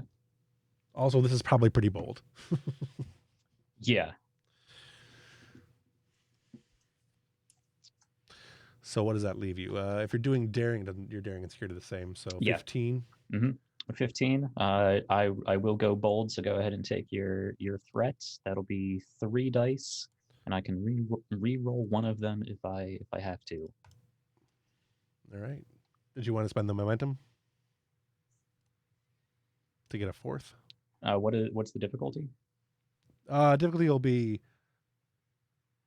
I'm going to say it's 3. Again, 1 for the normal difficulty and 2 for the sensors in the nebula. Can Hage assist with command? Sure. Okay. So just the 3 dice? Yeah. Yeah. If you spend a momentum, you can re-roll as well. Well, I can already re-roll 1 from bold. I mean, if that stacks. I don't Sure. care. It's fine by me. Okay. I have no idea if it does or not, but Well, we'll spend that, and so that's 4 dice, 2 possible re-rolls, and an assist. Yep. All right. And this is a Hage's assist. Oh, I can assist no matter what you do. So I was mistaken there. So you got a 16 for Hage, 13, 18, 13, 16. 13, So that's 18, 2. 13, 16. Yep. 2 successes then. Well, I will re-roll. I can re-roll 2 of those. Oops. What'd you say, Evelyn? Oh, Evelyn just left. She said she's going to step away for a second. Gotcha. 2 dice. And these are both your rerolls, right? Yes. 7 and a 1. So that's 3 more. Yeah. So that's 5 total. That succeeds. With 2 additional momentum left over. Nice. I will save both of those. So basically, I'm going to let you, with the momentum, I'm going to let you do this exact action 2 more times if you want. The first time you fire at one of the targets, it goes behind and it explodes and lights up. And there's nothing there. It's just gas. But you have 2 more times, I'll let you do it. There are numbers of other targets if you want to continue doing it. Wait, so what did we succeed at? I'm confused. You succeeded at firing. Well, hang on. Let's do it this way. Let me roll a die. You succeeded at firing it and hitting behind the target that you were aiming for and lighting it up. There are a number of targets at variable distances and everything else. And I'm going to roll a d6. And if it's an even number, I'm going to change what I just said. It's an odd number. But there are a number of other targets out there. And again, like I said, they're appearing and disappearing at various times. They are variable distance, variable duration, variable signature. What did I say? Signature. What was the other one I said? There's 3 things that are variable on it. So, but you get 2 more free without having to reroll if you want to do that. Yeah, we'll do that until we. Yeah. Until you find we see something. Yeah. If I've there's never anything heard to of a say. ship running out of torpedoes, so sure, fire them all. All right. So on the second one you fire, it goes behind the target and it lights up. And that time you do see the outline of what looks to be a Klingon raptor, a bird of prey, one of the newer models, from what little you can get from the outline. Is it close enough to get a tractor on it? No. Okay. You have one more if you want to try one more shot for free. There are still 7 or 8 sensor shadows out there. I mean, if it's free, why not? Sure. Yeah. I mean, I don't see the point at this point. I mean, Best case scenario is I don't know. I'm trying to figure out why we're even doing this because. Well, you weren't certain that there are shadows, right? There are sensor shadows. You don't know necessarily what they are. Now you have confirmation that at least one of them is a Klingon ship, but they're not necessarily all Klingon ships. Yeah, but if there's like 7 of them, then we'd have to do this roll 7 times to be able to see. Well, you might not. It basically comes down to you might not know how many there are going to be. So I'll let you keep the momentum. It's fine. And essentially, it comes down to there are Klingon ships there, but you don't know how many there are. There are definitely some, but not all the not all the modules, not all of the readings you're getting are necessarily Klingon ships. Oh, so it wasn't free. It was costing us momentum. I was the 2 momentum that you had gotten. You can if you guys want to keep doing it, I don't really care. But the sensors. I don't want to just keep rolling. I was hoping we could roll once and then. What I'm saying is you're not going to get a good reading of how many ships are out there. That's what I'm trying to get at. Like, unless you fire a shitload of torpedoes, you're not going to get a good idea of how many ships are out there. All right, I would have appreciated just knowing that up ahead. I was trying to do it in a different way, and it's fine. I can just say it that way. But there are some Klingon. There's at least one Klingon ship out there. Who knows how many more there might be? Okay, well, it seems like there's nothing we can do about it now. So let's just keep with the plan.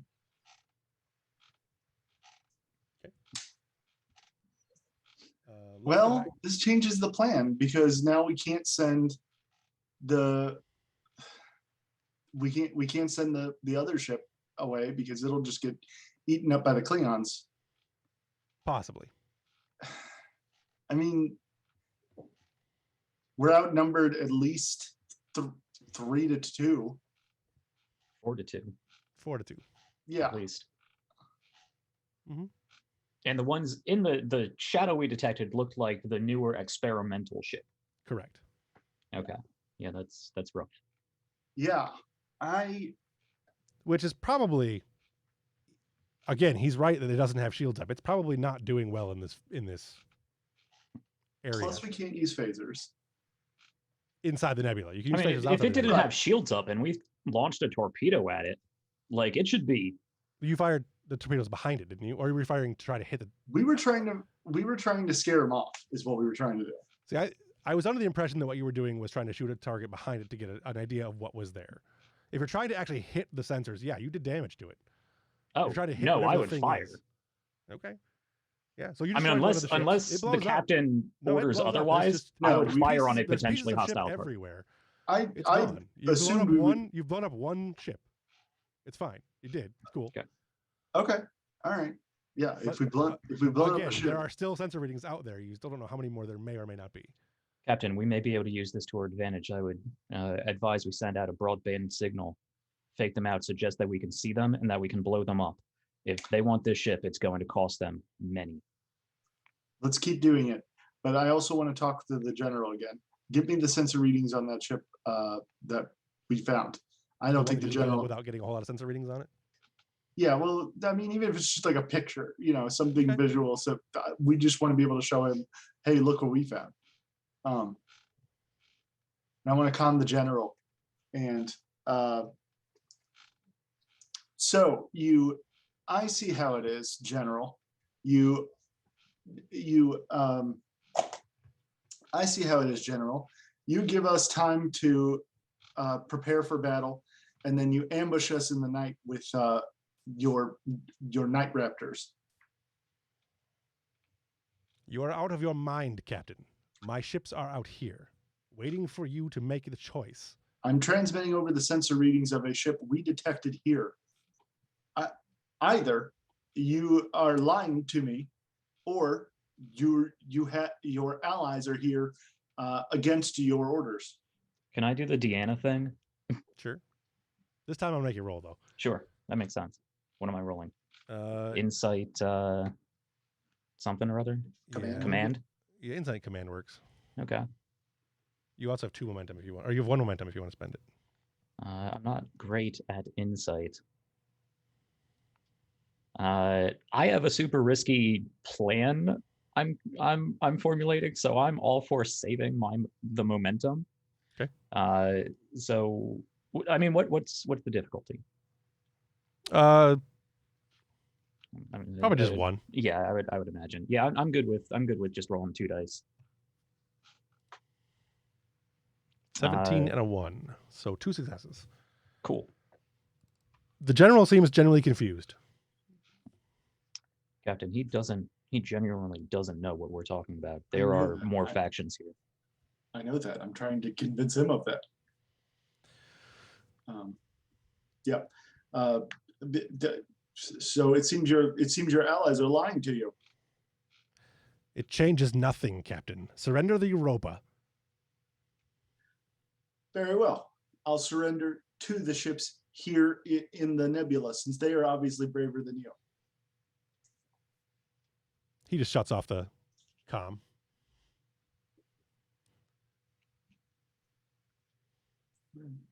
Well, that was my review. What's your plan? You said you had something? If these 2 factions aren't communicating with each other, it might still work. What might? But if there's still too many ships about.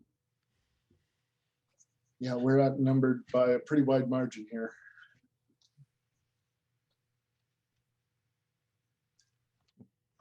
We were told a while back that there were Klingon pirates.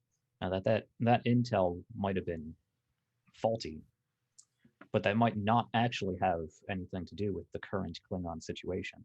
This could be some sort of rogue faction. Might. What are they doing here? What is this all about? We'll have to answer that question later. With that, let's jump back to Kostra. Okay. Go ahead and give me another roll on that one. All right. You have you have 2 momentum. Difficulty again was 2. I am going to spend. How many milestones do I have now? Just 1? You have 1 out of 4. Okay. Then I'll spend 1 momentum to roll 3 die. All right. Whoops, I just missed the roll entirely. Put them there. And roll. Does my jury rig count towards this? Sure. Yeah, Okay. that's how that, because that lowers difficulty by 1, right? 2. Lowers the difficulty by 2. Yep. Okay. So that case difficulty is 0.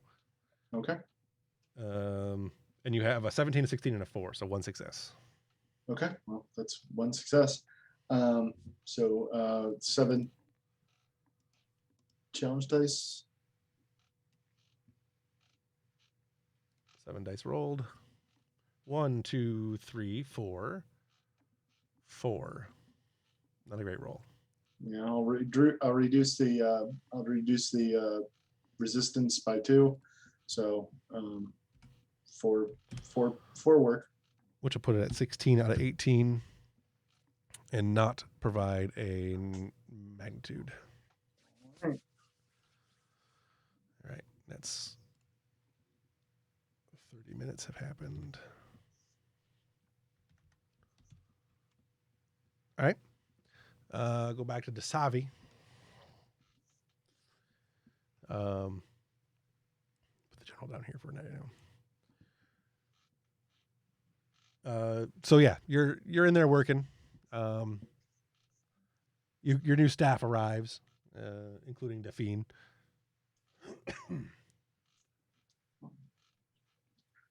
This is the worst looking hospital I've ever been in.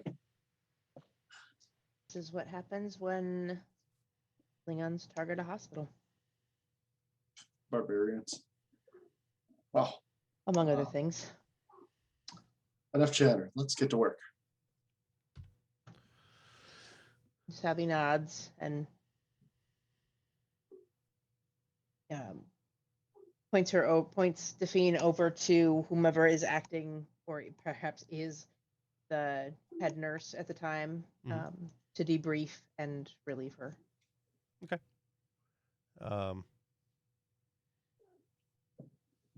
She doesn't really argue a whole lot, but she also doesn't leave when you relieve her. She just kind of goes and does like cleans and stuff, like not tending patients anymore, but is cleaning up. And I'll go over.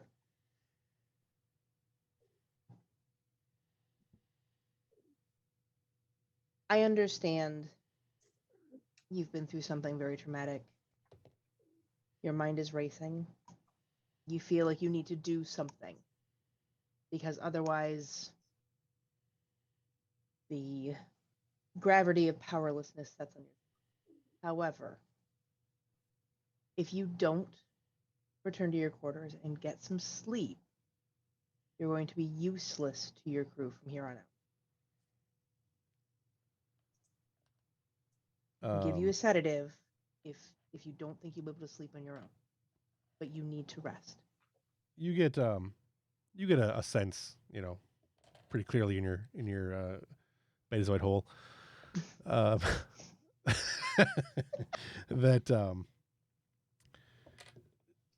she's not only tired and exhausted, but she's just utterly weeping inside.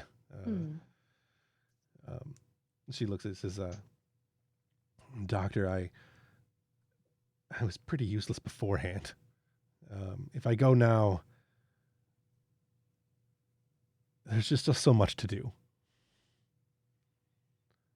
I doubt you are useless. She just kind of looks around. Given the circumstances, you were unprepared. You were under-weaponed and untrained for the situation at hand.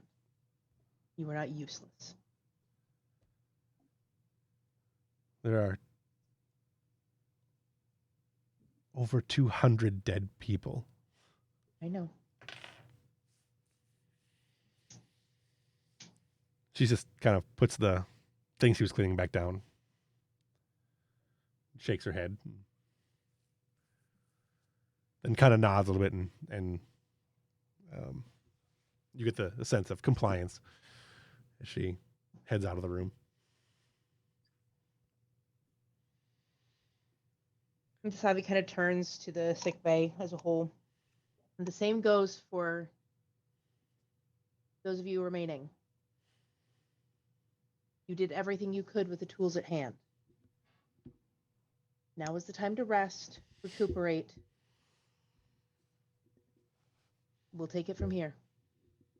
Go sleep. A few of them, nod and head off, and a couple other ones are finishing up what they're doing at the very least. Mm-hmm. So,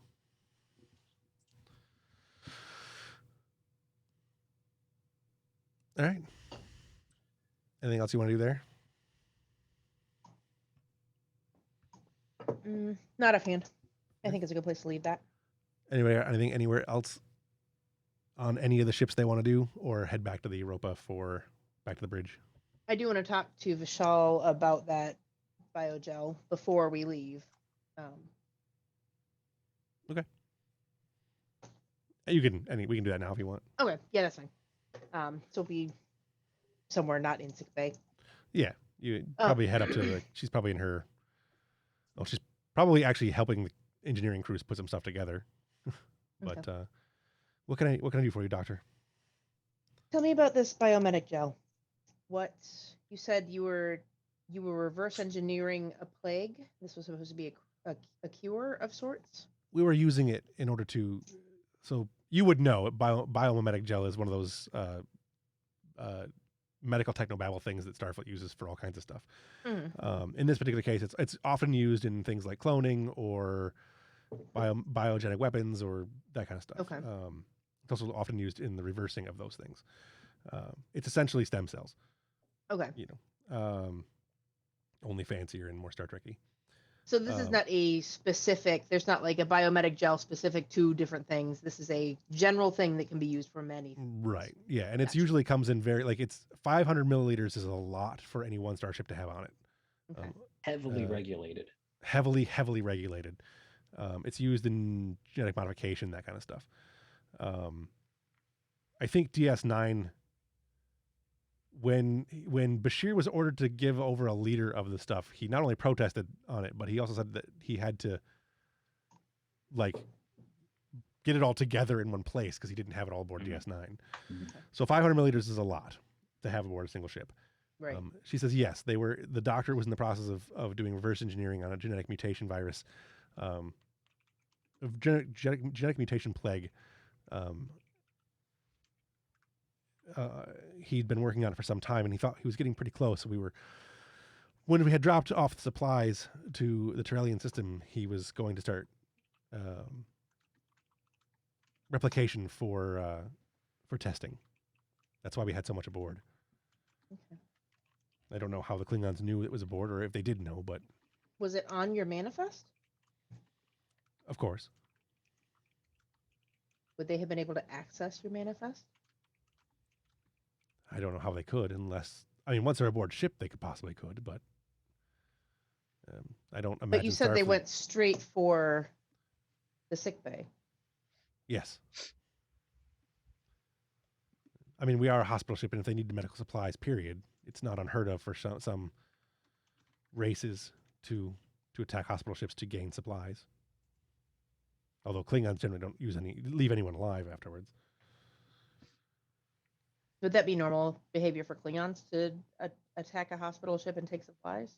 200 years ago, maybe 100 years ago, before the Starfleet alliances, before the battle of whatever that one battle was, before Kirk, yes, it might have been, Okay.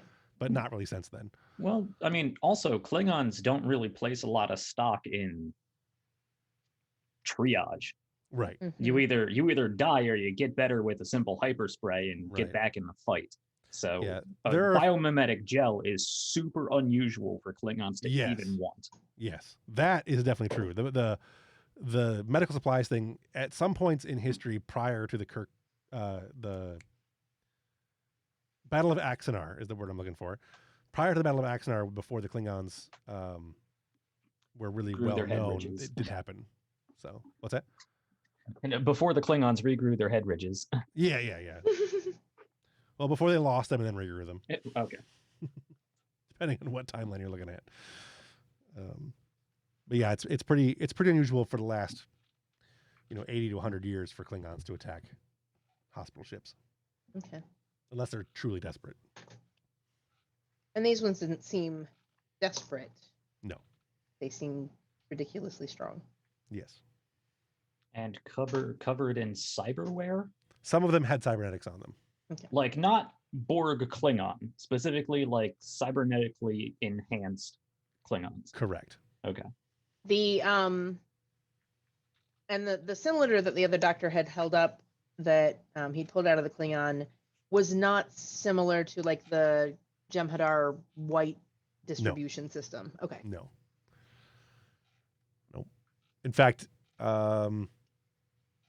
this is something you would have studied, so I'll go ahead and let you make a roll. Go ahead and what is your, I'll say reason in either science or medicine. This is what you're trying to do is remember things from med school, basically like a specific types of technology that you've seen throughout your time in med school. Okay. Reason science is a 14. Reason medicine is a 15. Okay, 15 works. Just 2 dice. You have 1 momentum. Yeah, we'll just do 2 for now. Let me see if you have anything that might apply.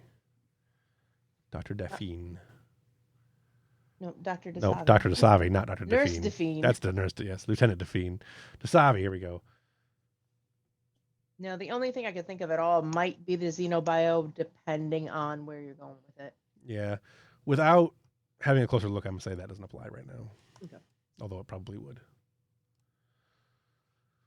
3 successes will definitely work. So you have 2 additional, because it'll only be difficulty 1, so you get 2 momentum. I'll go ahead and throw those in there for you guys to keep. The cylinder that he held up is definitely, it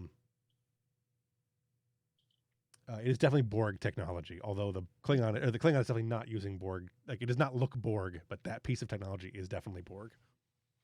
Okay. Do you know, Captain, did both of the Klingons that were autopsied, do they both have this cylinder?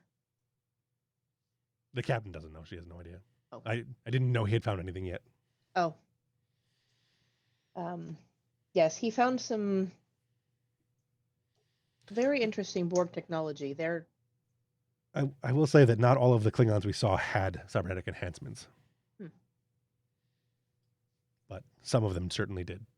The ones that didn't have enhancement, were they easier to kill? I know you said you couldn't stun any of them. No. Not really, anyways. Not noticeably more difficult.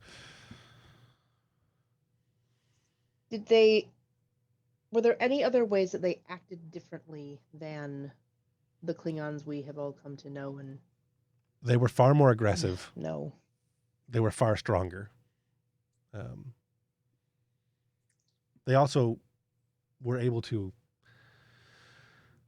access our systems more readily than they even tried to access some of our systems more readily than most Klingons would have. They took time to use terminals. They didn't just. It was mostly about slaughtering and taking our supplies, but it wasn't entirely. Doctor, it seems to me that this is the hallmark of genetic augmentation. Mm-hmm. Agreed.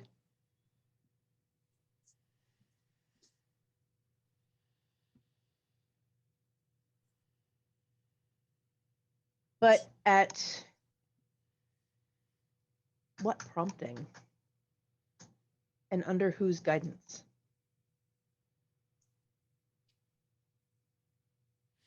Which is, I don't suppose any of the Klingons were alive when they left. some of the Klingons that left were alive. All the Klingons that left were alive. There were no Klingons here still alive. Sorry, F. No, the Klingons that were aboard the Breckenridge are all dead. We tried to use stun on them and we tried to stop them, but there was just nothing we could do. Which is very like the Borg.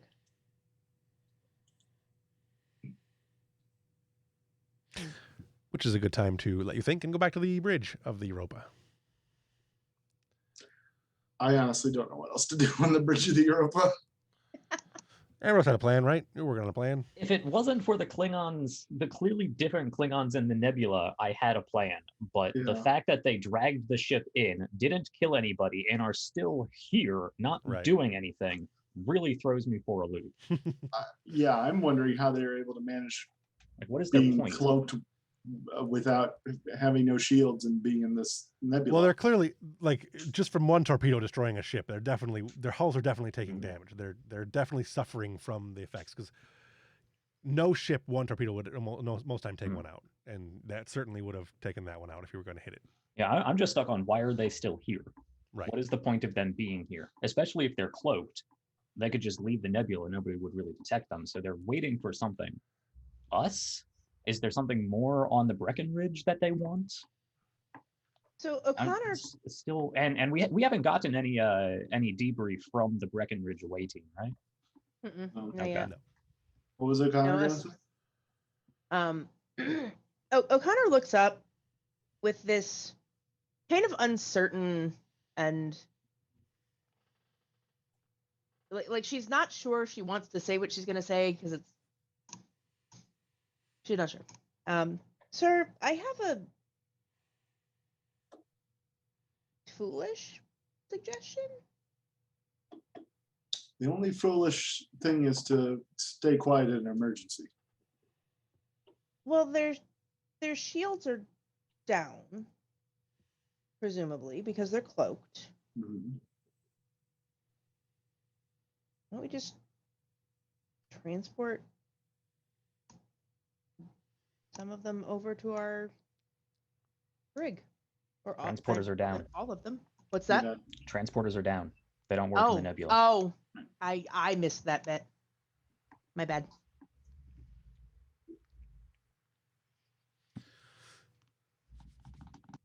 All right. Let's see. Give me another. Oh, go ahead. Just like Brian pointed out earlier, that Hage is probably better suited for putting together a search grid than Sure. he would be.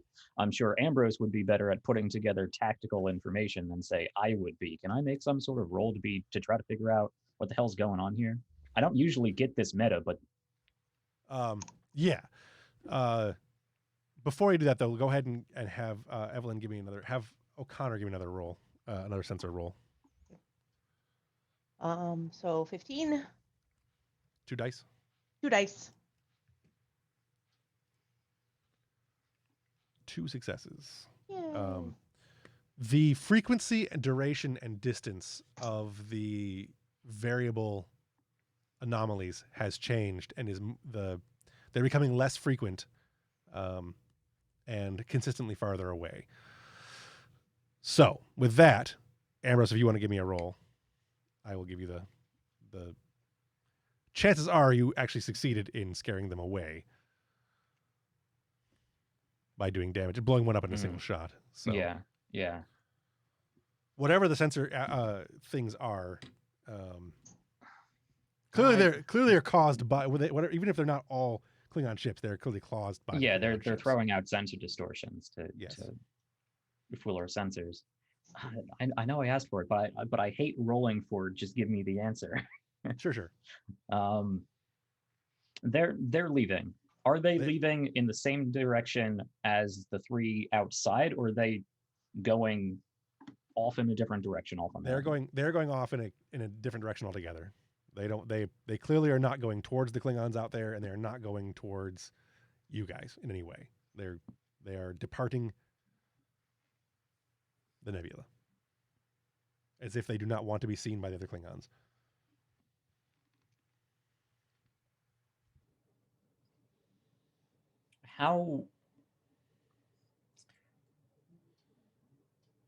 My original question would be, how big is the nebula, but how long would it take them, guesstimate, to get out of the nebula? Rough guess from the speeds that you can roughly extrapolate they're probably going at.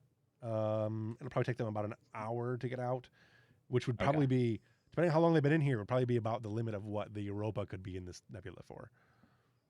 Pretty close to. And we're about 45 minutes in from the closest edge. Yes. No, from the closest edge, about a half an hour. Okay. But that's also heading out back towards the Klingons. You were going to go about 45 minutes out to get away from the Klingons, a certain distance away from the Klingons. That was before all this. That was before. Okay. Yep. Could I suggest we have like a war room conference where we all get together and pool our ideas, get a debrief from the Breckenridge side, and go over some things? Do we want to do that? Do we have enough information to report into each other and work things out? It's up to you. Before you do that, though, I'll have Koster make another roll, just so he has more to report if he's coming back. But getting the information that the Klingons, having Ambrose and the captain have the information that Dasavi has might be good. I don't know. I mean, you guys have it. Your characters don't have it. Do we need to play that out? Can we just say that they send over the information? Yeah, if you want to. Yeah. Okay. It's fine. It's also you can also if you want to have the 3 people together in a room talking, to have 3 people having more ideas, you can do that too. Mm-hmm. And also before Dasavi leaves, the Breckenridge, she's going to go back and talk to the autopsying doctor and get a report from them. If there are multiple of these Borgie cylinders, I'm going to take one, as well as tissue samples and such, not from our enhanced friends. Yeah. So if we're not meeting up for a meeting, when we see them going out to leave, I would suggest implementing a plan. So, I mean, we can stop time and go back over the Breckenridge, but whenever we do get back, I would have something I would immediately want to try to address. Yeah, you can see them going out. We don't have to go back to the Breckenridge just yet. Go ahead and do suggest your plan. Okay, it looks like this other faction is leaving, but they're taking the long way. I might have a way to get all of us out of here, especially now that they don't seem particularly interested in our friends that we're towing. If the away team can get that ship moving under its own power, we can send them out the opposite side of these stealth birds, and they can go about their way. Getting us out, I have some ideas. Wait, I lost the train of you. Okay, go ahead. What's your ideas? This sensor, the nebula is distorting sensors, blocking sensors. This reminds me of some time keeping out of sight of various Jem'Hadar patrols. Very similar situations. You'd be surprised how very old, very simple techniques work, covering oneself in mud, creating noisemakers, yada yada. We don't have any mud, but we do have this nebula. It's damn near as thick. Their sensors are relying on bare basic information. If we power the Europa down to minimum life support, we could coast out. We could deploy the Peregrine wing. If they stay in close enough and we overclock their engines, we could have them look like the Europa. And the actual Europa would be a sensor ghost, a shadow at best. Wouldn't our shield still need to be up? That seems like It'd be a risk, but the hull is strong enough. I think we could manage half an hour or so.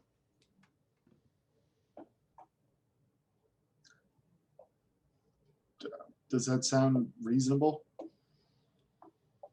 The ship could withstand the limited, like you'd have a couple of hours at least before the Europa would be, with no shields, you'd have several hours before the Europa would be destroyed by the nebula. We send the Peregrine disguise out under the guise that, hey, you won, we're surrendering. A minute or so later, we come out, we plug Tong's emergency shield power back in. Peregrines scatter, lay down some cover fire as we engage. We wrap that up in 15 minutes, half an hour or less.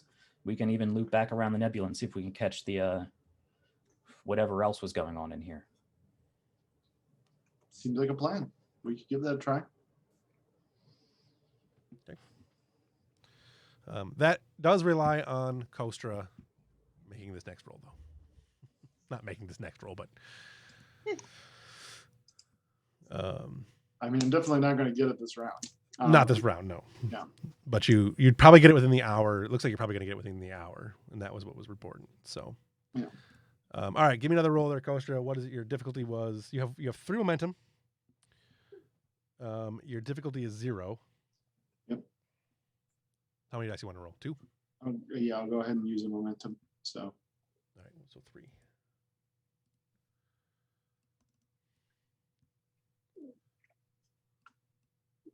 Eight, 3, 19. So that's 2, or is that 3?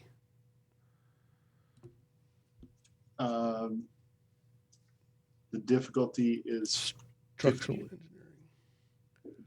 I was thinking what your focuses are. Oh, I have emergency repairs. Yeah, I'll take it. That definitely qualifies. So that'd be 3 momentum then. Okay. Go ahead and roll 7 1, die. 2, 3, 4, 5, 6. You got 6, it looks like. Yeah. 1, 2, 3. No, wait. 5s are 1s. So 1, 2, 3, 4, 5, 6, 7, 8, 9. You have 9. Okay. Well, it doesn't really matter at past 2. So. Past 5. But. Well, I think if you, well, it depends how you read the rules, I guess. But yeah. Okay. So I succeed. I get 2 to milestone. Oh, I see what you're going for. Yeah. I got what you're going for. Because you have you're completing the work track of 18, which gives you a milestone.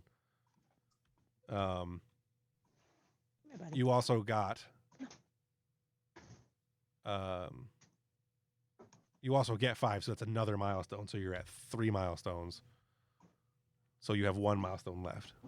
Yeah.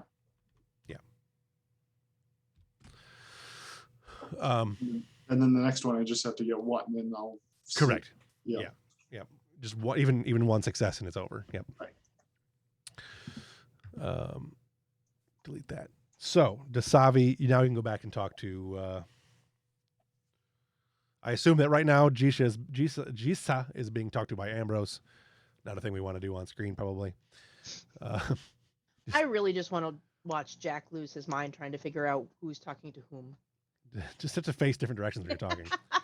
All right, so Dasavi, what else you got? You wanted to talk to the doctor, right? Yes. He's still working, but you go in. I win. I will offer my assistance as I talk to him.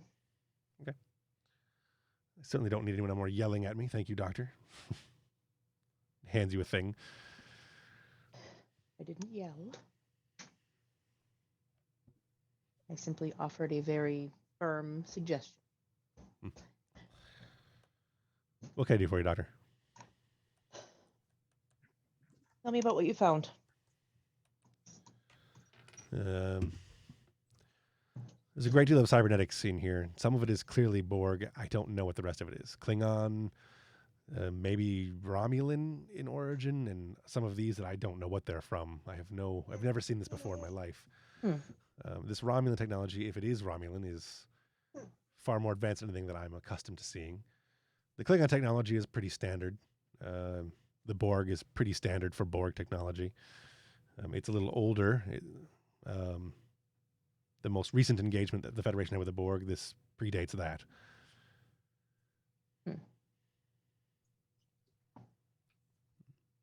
There's definitely something going on with their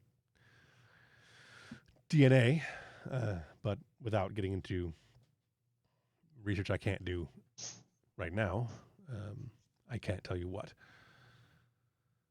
Their anatomy is different, though. It's Klingon, but different.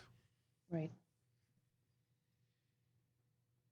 There is probably a significant amount of research that the Europa is capable of that your ship is not, given the type of ship she is. I would like to, not that I have doubt in your ability or want to take you off a project you started, but I would like to continue this work on the Europa simply because we have the greater technology. There's a dozen bodies of Klingons out there you can take with you. Have you found the, as odd as it's going to sound, the same differences in both of these? The technology's a little different, but seems pretty similar. The genetics are definitely modified in the same fashion, but again, without having an opportunity to get deeper into it, I can't tell you what that is. But what cybernetic modifications they have seem to be similar technology, although they have substantially different cybernetic modifications. This one has an enhancement to its eye. There are some enhancements that lead into the arms. The other one is mostly internal organs, possibly something that was severely damaged and replaced. I don't know. If they can do this level of genetic modification, I don't know why they wouldn't just regrow organs. That's maybe not completely reliable. I don't know, but this level of technology they're using is unusual. Well, that is a very good point. I will gladly share anything we find. I would hope that you would wouldn't mind sending over a report of what you found as well. Assuming we survive all of this, I'd be happy to send you any reports I have. Fair. These are very lethal Klingons. That they are. More lethal than most. Yeah. And more And that's cunning and tactical in a different way.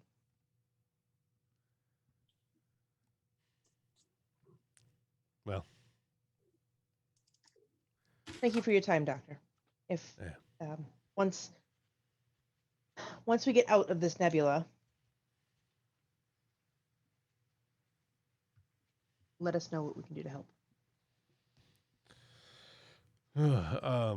Yeah. Working holodecks. Thank you, Doctor. She nods and heads out. De-Klingons herself. De-gooks the Klingons. Yes. All right. Yeah. That's all I got. Okay. Anything else you guys got on the Europa you want to do? Or we'll head back to Kostra for his last roll.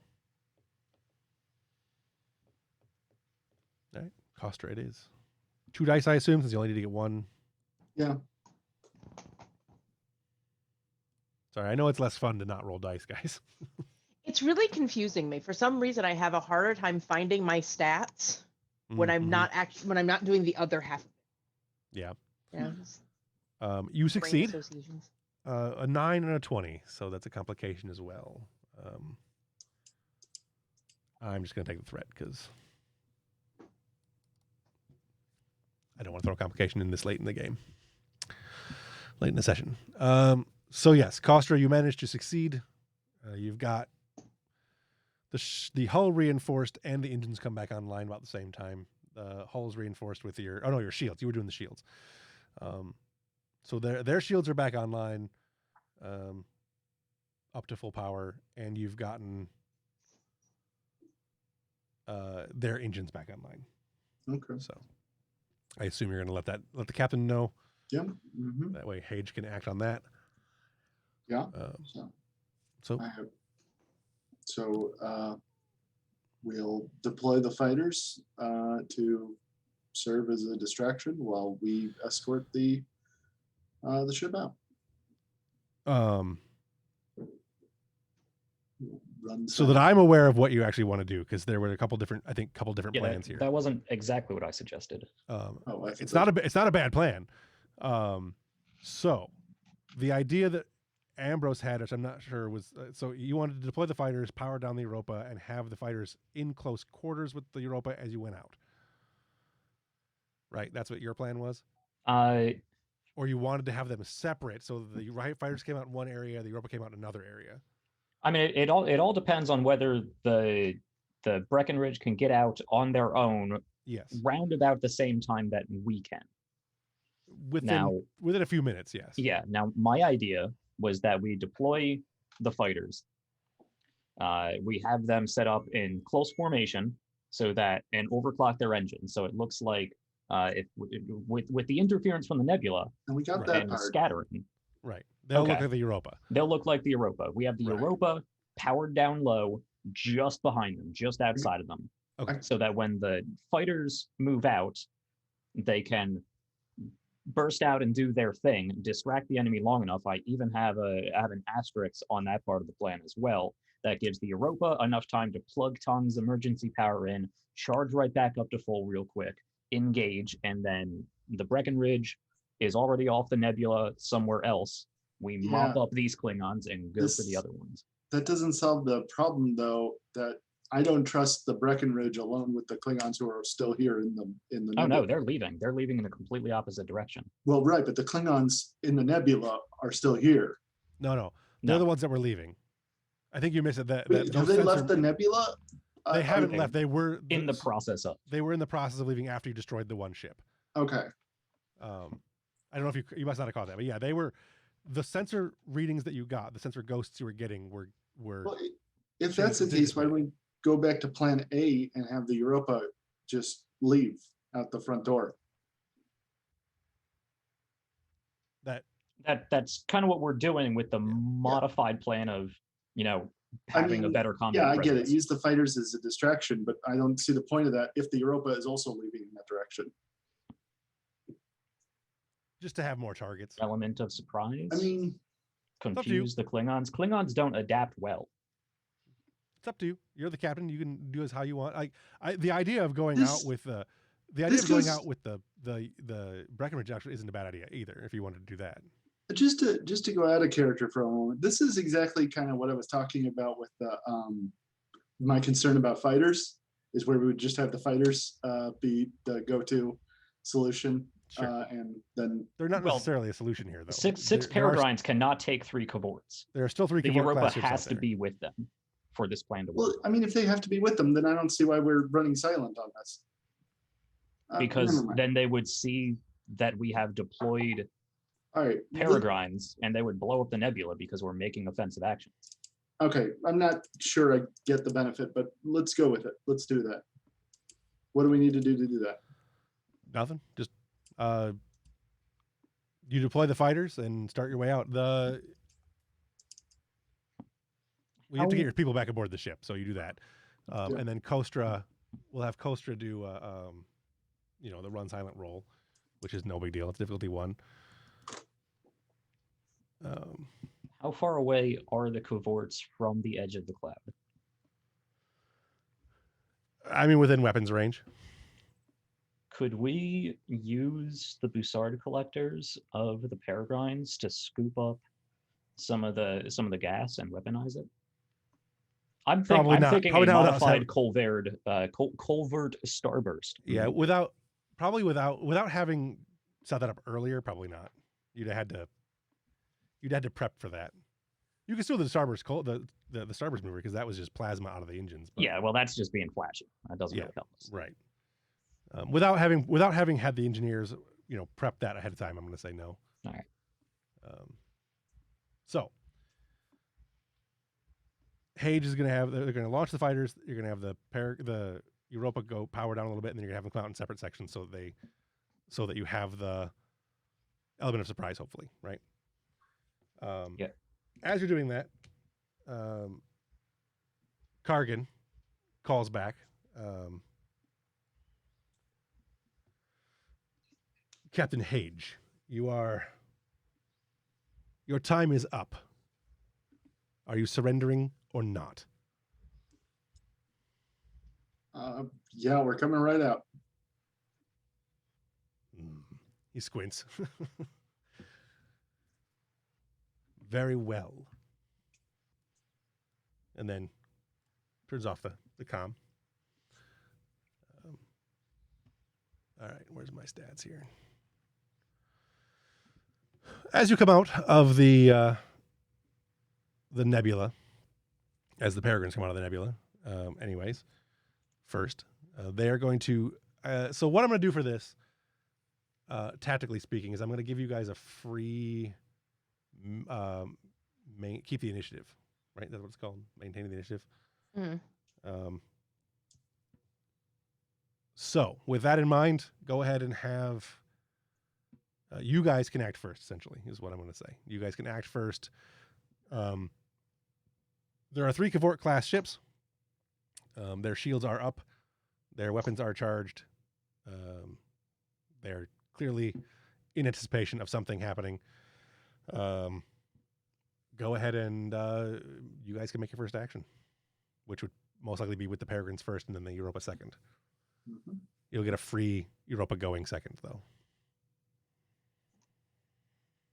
Right. Would a starburst maneuver, mess with their sensors? Would that create like enough of a flare to mess with their sensors? Sure. For a round at least. Yeah. So I think that's that's my idea for setting this up. Go out and do a solar flare, blind them, and then the Europa powers on and sucker punches them. Yeah. So you're going to use the action of the fighters to do a distractive, the starburst, the distraction maneuver. Yeah. All right. So that does. That's not. Go ahead and do. I have to use to do a roll as well. piloting and whatever that is. What's control? I'll say daring and con. Mm-hmm. Whatever your con numbers come out to that. And you have 4 momentum. Daring and con. Daring 11, con 4. So that'd be a 15.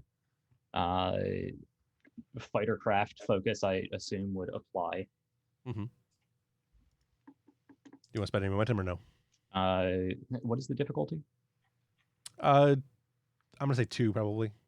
Try to do to be able to blind their sensors for a round. Yeah, I'd say we use a momentum.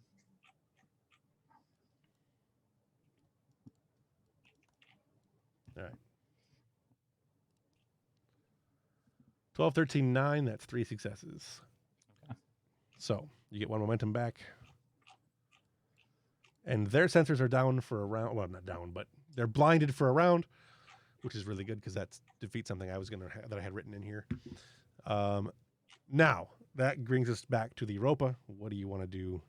Tong and Kostra managed to get the power back on pretty much without too much difficulty. You know, it's fast ship, so you can do what you want.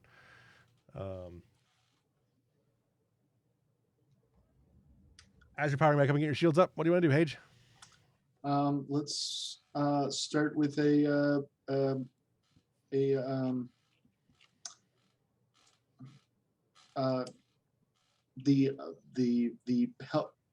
helm ability that gives you a bonus to attack. I forget what it's, an attack run. Okay. So that's Silva making the roll, right? Yeah. I think the difficulty on that is 1 or 2. I can't remember which. I don't have that in front of me, but yeah, I was just looking for it myself. I found it.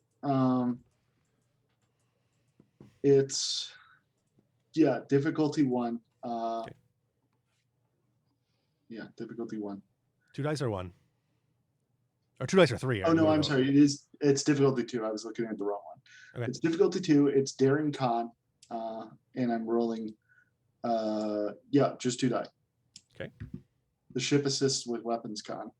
Okay. You got 2 successes, 6 and a 7 and an 18. The ship does not assist does not help with the assist. But you got a 6 and a 7, so I assume that's 2. Yep. Which succeeds. Yep. So I don't know what that maneuver does, but you've got it. That gives us a +1 on attack rolls, basically. Advantage of 1. Okay. The cavorts are going to attack. General Kargan is going to... I'm just going to open fire. Okay. The difficulty to hit us is reduced by 1.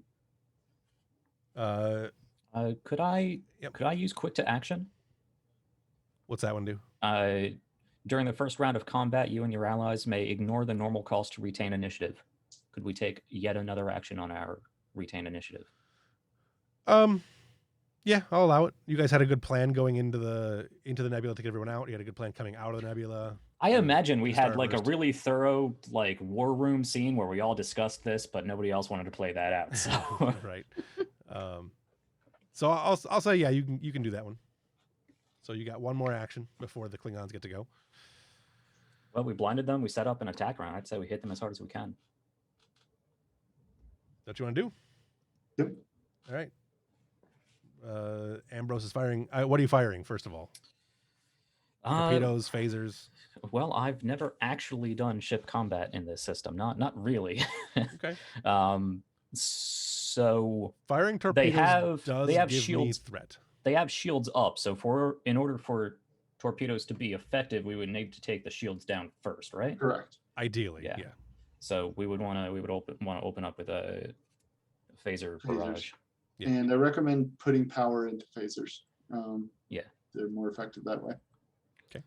And I'm trying to find the rules for ship combat, but this is not a well-designed rule book. No, it is Page 223 is what you're looking for. 223. All right. The Europa, I don't have it in front of me. The Europa has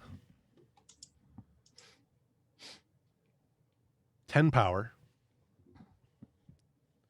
So you can allocate power into that as needed. That is 10 power for the entire combat, though. Mm-hmm. So the way the rules work, we get 4 actions based on her scale.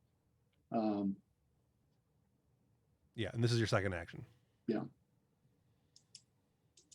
And each position can only go once. Wait, so the first one doesn't count as our action?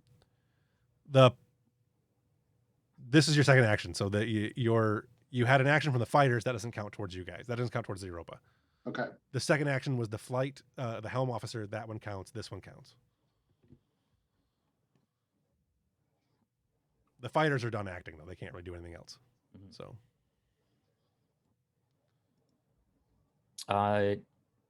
Yeah. So aside from reading how Starship combat rules work on stream, Right. you tell me. I am firing with the phasers, and I want to hit them as hard as we possibly can. right. So difficulty should be 2, right?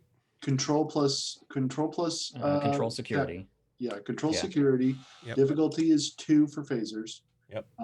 And then the damage is determined by the ship's weapons. Plus power, right? Yeah, plus power if we're spending power. So Yeah, and you get an additional die of damage for each point of power you spend, right? correct.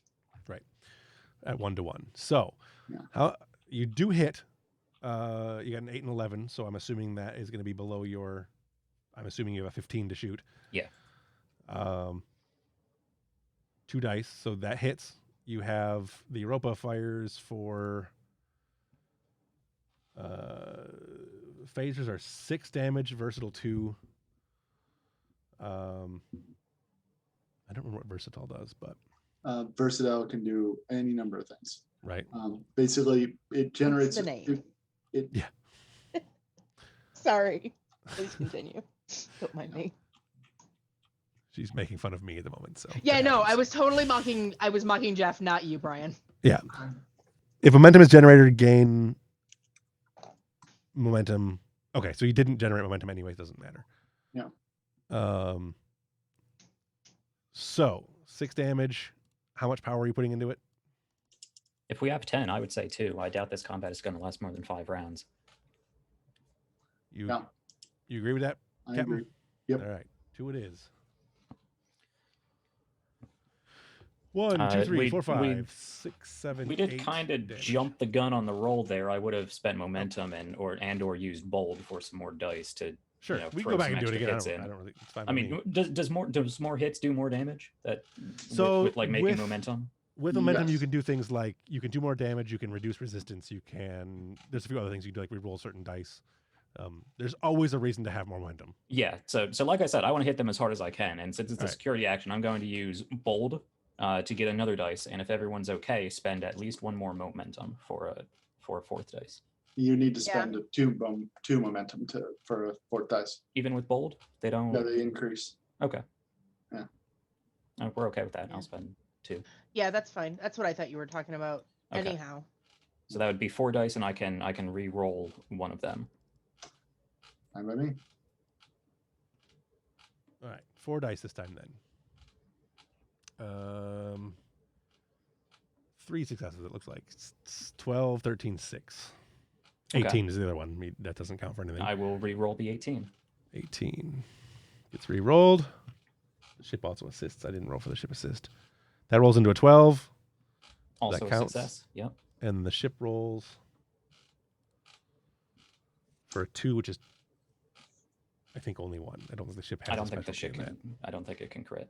Oh, plus we have advantage on the attack because of the attack run. So that. Oh yeah, there you go. So that's another momentum there. Yeah. So that's 1, 2, 3, 4, 5 total. Difficulty was 2, so 3 momentum. I would suggest using those 4. to reduce. 4 Scale. from me, 1 from the ship, 1 from advantage. That's 6. 1, 2, 3, 4. 4, 5. Oh yeah, 1. Yeah, you're right. 6. Yeah. So you So have that's 4 momentum. 4 momentum. Okay. Yeah. Sorry, Brian. You were saying we I can would reduce. suggest using those to reduce resistance. That's Yeah. easily the best way to spend it. Okay. But we should roll first before we even decide what Sure. we're spending it on. Yeah. So you've got 2, 3, 4, 5, 6, 7, 8, 9 damage that you've done. Cavort ships have a resistance of 3. Sure. Penetration, the damage inflicted by the current attack ignores amount of target's resistance equal to Oh, 2 sorry, resistance for of each 5. momentum spent. I was about to say. I don't know where I got Okay. the 3 from. I don't know what I'm reading. So But we can yeah, use the 2 resistance of momentum 5, to ignore 4 of their Correct. resistance. Yep. I'd say we do that, and then we have 2 more momentum to spend. Correct. Damage. Oh, plus our straight weapons. damage? Yeah, plus our weapons are versatile, so they generate a bonus momentum. So that's 3 more momentum. You'd generate 2 momentum because it's a versatile of 2. Oh, okay. So four So you more. still have 4. You still momentum have 4 on top of remaining. that. You had 6. You had 4 remaining. Oh, that's really powerful. okay. Yeah, versatile is really I don't good. think like it's that. times 2. I think it's just plus 2. Correct. Yeah. You had 4 left over, and the versatile gives you the number equal to the versatile number that it is. It's versatile 2, so it adds 2 for being versatile. 2. So 6. You had 6, right? You used 2 to reduce the momentum. You have 4 left. Yeah. Yep. Okay, so what if we spend 2 of that on bonus damage and then 2 of that on devastating attack to hit an additional system with half rounded up of the total damage we're doing already? Let me bust out my sheet here.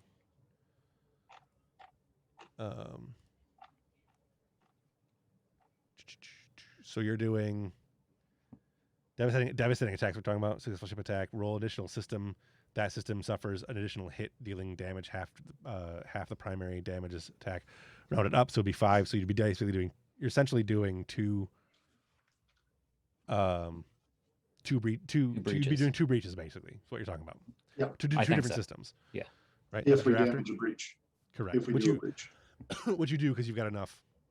You That's- reduce their damage enough, and you're rounding up. So you would do a breach to one system, and then with that, with the 2 momentum you're doing there, you do a breach to another system. Right? That's what we're on. Yes, you factored in the 2 bonus damage from the other 2 momentum, right? I did. Okay, that sounds good to me. All right. Sounds right for everybody. Sounds right there, Brian. I think we do 3. Did you say we get through their shields or no? Oh, you're right. So the shields are 12. You did 9, so you would not go through the shields, but you did do you did do more than 5. Yes. So you've got breaches there. Yeah, and since we did devastating attack, it's 2 breaches. Correct. So, yeah, we do 2 breaches. So they've got 3 shields remaining, and you're doing 2 breaches. Let me roll that real quick. I don't have my chart in front of me for what his systems get hit, but that's okay. I can sort that out. Oops, I only want 2. 2 dice. It's gonna hit both the same system, which is gonna be engines. It looks like. Can it do that? I just rolled randomly on the chart, so. Yeah, but can you hit the same system? Can the same system be can the same target? system be breached more than once? Isn't that Yes. redundant? Yes, Okay. it can. It can be breached 5 times. So this is going to be a very long fight. Oh, Yeah, okay. It can be a very long fight. It can be breached a number of times equal to the ship's Scale. plus 1, right? Because the No, plus it's just 1 is scale. what destroys it. Yeah, well, no, when it gets down to 0, it's destroyed. The system is destroyed, right? Yeah. So it can be damaged 5 times Right. if it scales 5, which Well, it's, You've done 2 to engines, which is pretty good. And now I return fire because you can't hold momentum. You can't hold momentum forever. Damn it! I am going to spend a threat to do an additional momentum die. Cavort moves in. I got 2 successes. That hits. Where's my Cavort over here? Cavort stats. Cavort energy weapons range 11 damage, right? Jesus, that's a lot. yeah, and vicious. Cavorts What's that? the Cavorts are mothers. Yeah. 11 damage and vicious of 1. 1, 2, 3, 4, 5, 6, 7, 8, 9, 10, 11. Pa! That's a lot of dice. 1, 2, 3, 4, 5, 6, 7, 8, 9, 10 damage. Damn. Europa has shields of many somewhere. I don't know where they're at. Where are they at? I would hope so. 1, 2, not that. Well, yeah, more than that. So 1, 5, 10. Your shields would be at 1. Resistance applies before shields, right?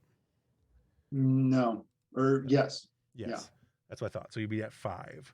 I don't have any momentum to spend to reduce the resistance.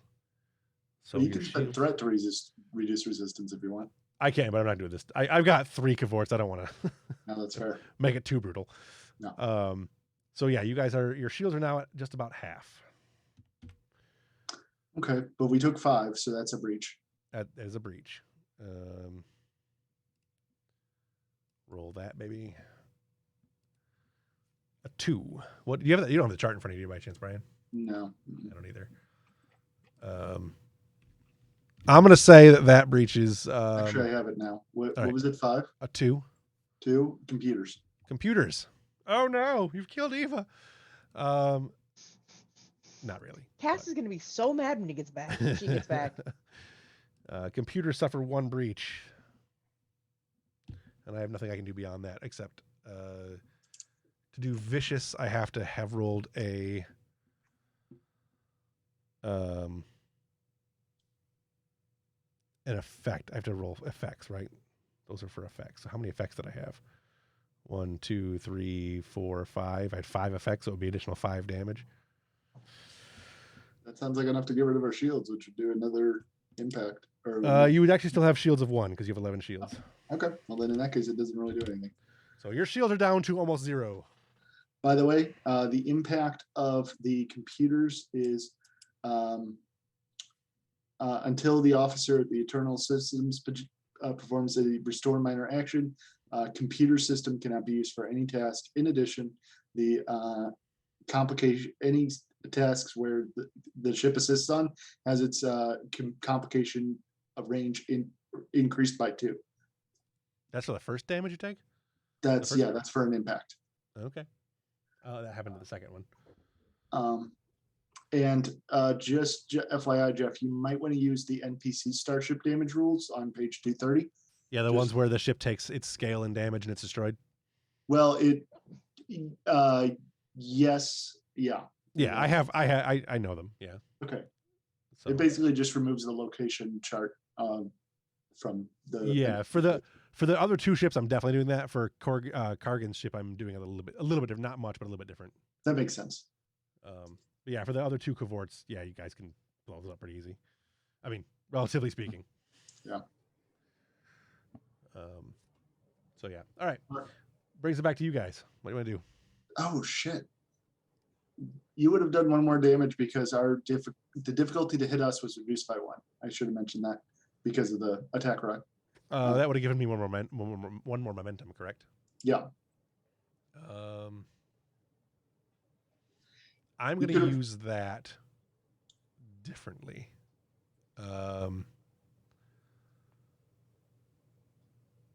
You could reduce our resistance, get rid of the last of that shields.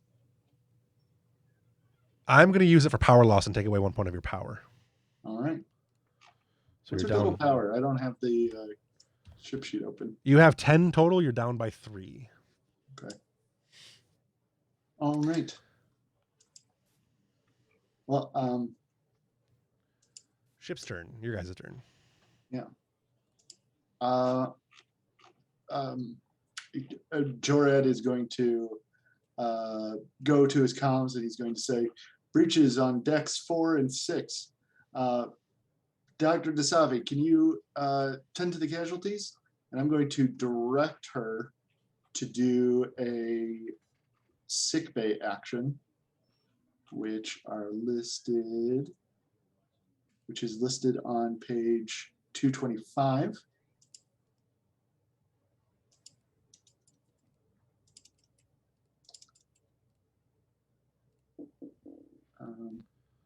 It's a daring medicine task with the difficulty 2, assisted by the ship's computers plus medicine, although the ship can't assist on that yet because of the impact. So it's unassisted. Yeah. The difficulty on that one is 2, right? Yeah. You want to spend any dice there? Any momentum? Anything you got special going on there, Doc? No, I will save the momentums for. You got a 6. Okay. So that's gonna be 1 because I don't think you have a 6 in medicine. So I do not. 1 success. 1 success. Does not succeed. We did not succeed. Oh, well. All right. Coming back to me. One of the cavorts cloaks and is beginning to move off. And that will be their action this turn. The other 2 cavorts are moving in for an attack, but not mechanically speaking. There's nothing there for that. But the one cavort is cloaking. Which brings us back to you guys. This will be your 4th action, right? Piloting, shooting, doctoring, 4. Does anybody mind if I use the next action? We've technically all gone once at this point. Yeah, each person can go. Each character can go up to 1 time, right? So you can do 5 total actions. Yeah. Okay. I think somewhere in the bowels of the ship, Chirka is going to run towards the sensor pod, and she's going to try and reroute the computer systems and try to restore functionality. That'd be a minor action, so I don't need to roll for that. Right. But she'll get that back online. And then for her main action, she will try and penetrate. She'll use the sensors to try to scan for weakness. Right. On the How many dice you want to roll? 3, 2? 2. 7 and 18. So I'm guessing 1. 1. Yes. I think that fails, correct? Because penetrate, find weakness is also 2. Most things are 2 difficulty. I don't know. I'm double check. It's difficulty 0. However, the difficult. Oh no, wait, I'm looking at the wrong one. No, it's difficulty 1. Okay, well that's 1. You got 1. Okay, so that'll give you a bonus to the next time you guys fire, right?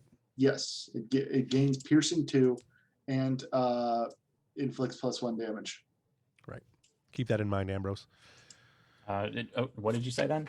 You'll get a piercing of 2 and a +1 damage the next time you fire. I'll copy it and put it in the chat. All right. I am going to have another cavort move in. I'm, by the way, giving them a total of 5 actions, not 5 actions for each ship. Okay. Yeah, that's how I did it too. Yeah.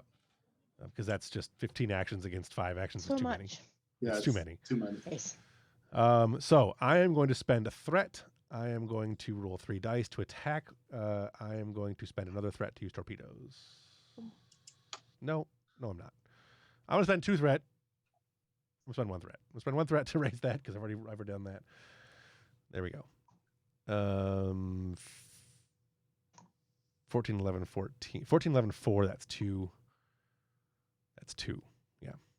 2 successes to hit with weapons. And I'm going to do a shitload of damage. Did you count the? We still got the negative. So. Oh, so yeah. Well, all right. So I only have difficulty 1, so I get 1 momentum for that. Okay. 1, 2. That's 6, 7, 8, 9, 10. 11. There we go. That's 11 dice, right? 1, 2, 3, 4, 5, 6, 7, 8, 9, 10, 11. So hard to do this. 11. 1, 2, 3, 4, 5, 6, 7, 8. And then with vicious, it's 9, 10, 11, 12, 13 damage. That's a lot. That's many damage. I will not reduce the resistance because I don't care. So that'll bring it down to 6. Sorry, it'll bring it down to 6. Shields of 1, so you'll take that shield down. which will cause a breach, Mm-hmm. and then you'll get another breach. So that's 2 breaches.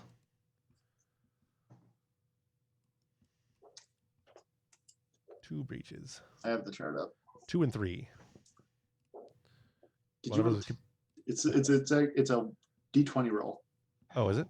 Yeah. Gotcha. I rolled a D6, so 'Kay. 11 and 9. Structure and sensors. And sensors. All right. The ship rocks. It's being thrown around quite a bit. You guys have another action to go if you want. Does Europa have a basically like a big red button option that like fries Eva and all of our super sensitive stuff? It does not. Okay. That's something to build in later.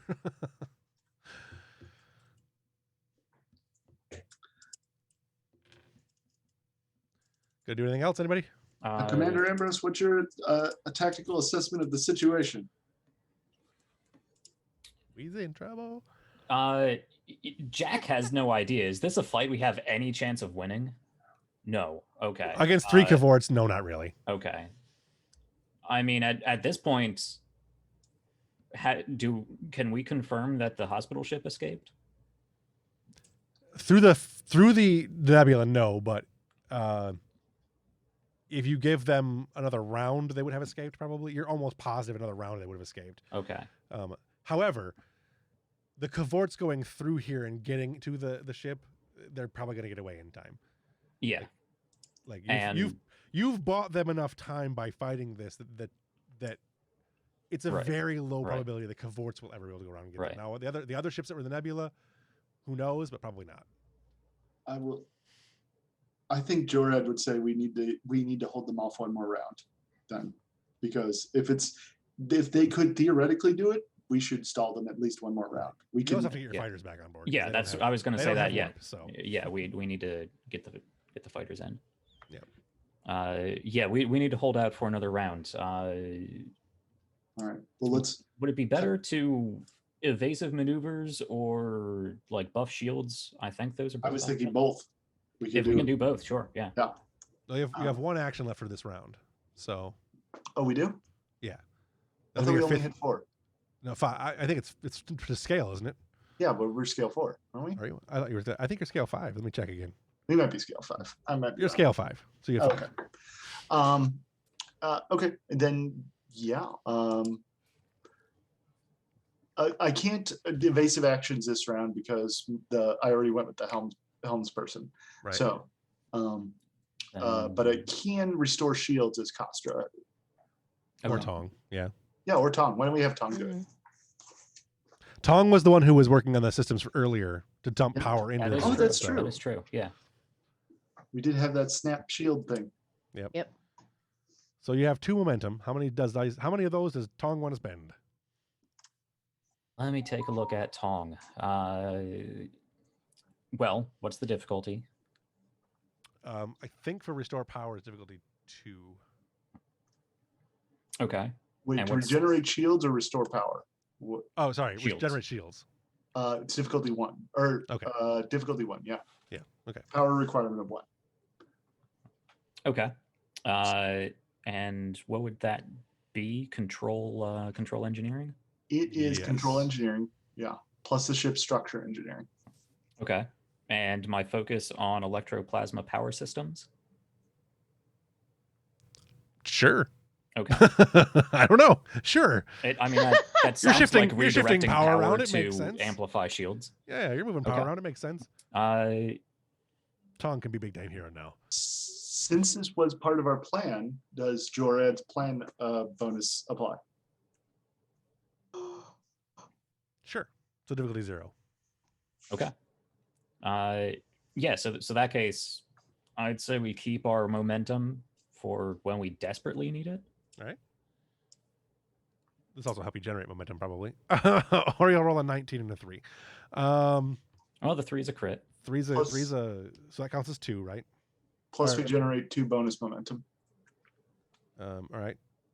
What's that from? Jorad's plan of action talent. Gotcha. Okay. So you have 3 momentum total. We'll generate. Let's see. Oh, it was 2 successes, difficulty 0 plus 2 extra momentum, so that's 4 Right. So regenerate. yeah, 4 regenerate. Yep. Okay. So how much shields does it actually regenerate? It's 2 per. It's 1. Oh wait. 2 points plus 2 more per each momentum. Each momentum spent. Yeah. Yeah. Okay. So you have We didn't 6 spend total. You gained 4 from that one. You have 6 total momentum. You get 2 back plus 2 for every momentum you spent. That's what you said, right? Yep. Okay. So how many of those you want to spend? All of them. Yeah. All of the ones you gained, right? So that'd be the Yeah. 4. Yeah. So that's 2, 4, 6, 8, 10 shields. 10 out of our 11. I 10 think out of that's 11. as good as we can do. That sounds Okay, good Sounds to good to me. me. Good work, Vince and Tom. Your program worked. Very, very good, sir. All right, that's your guys' turn. I have one more action. The second cavort that cloaked, the second cavort that had fired is now cloaking. Your sensors that you have do apply to working with these ships, so you get a basic understanding of where because you guys did the modification for the cavort for the birds of prey. So you get a general understanding of what they're doing, which is not an uncommon tactic for Klingons to use. They're definitely going to be doing the cloak cycle. So they're definitely falling into their cloak cycle now, and you can see them kind of moving off. It's not a great place for you guys to be. That brings us back around to the top of the round 2. That is, if you survive this round, well, whether you survive or not is irrelevant. The end of this round, the Breckenridge will have gotten away, pretty much for sure. You guys can go first. You have the fighters, and you have the Europa. Fighters can go once. Europa can go 5 times. Well, fighters is easy. They need to get back in the bay. Okay. I'm not going to make Giso roll for that, even though normally you would have to, because the Europa is under evasive maneuvers. But for the sake of, the fact that I'm rolling all the dice, and that's not as much fun for you guys, and Jace is a badass, I'm not worried about her rolling that to get in. Unless you really want to roll it to prove that she's a badass. I don't even know what you would roll. Actually, our rules for this. Yeah. Normally I would. In this case, it's already 10 o'clock and I have to be up in 4 hours. Sure. So I'm going to say that Jesus succeeds, All right. but doesn't get any momentum. So Actually, it just says it's a task, so there's no skill roll required. Yeah. With that, I get to go. Okay. The last of the 3 cavorts coming around. The ones that hasn't. The 2 fired last turn, 1 did not. This one's going to fire this time. I'm going to spend 2 momentum, or 3, I guess, whatever they are, so I can get 4 dice. Yep, there's my phone telling me you have to get up and shortly. You got to get up, dumbass! 17, 16, 19, 19. I missed with all 4 of those fuckers. Ow. What a shame Crimey for you. River. The dice know. The dice know. All right. So that ship misses, and it comes back to your guys' turn.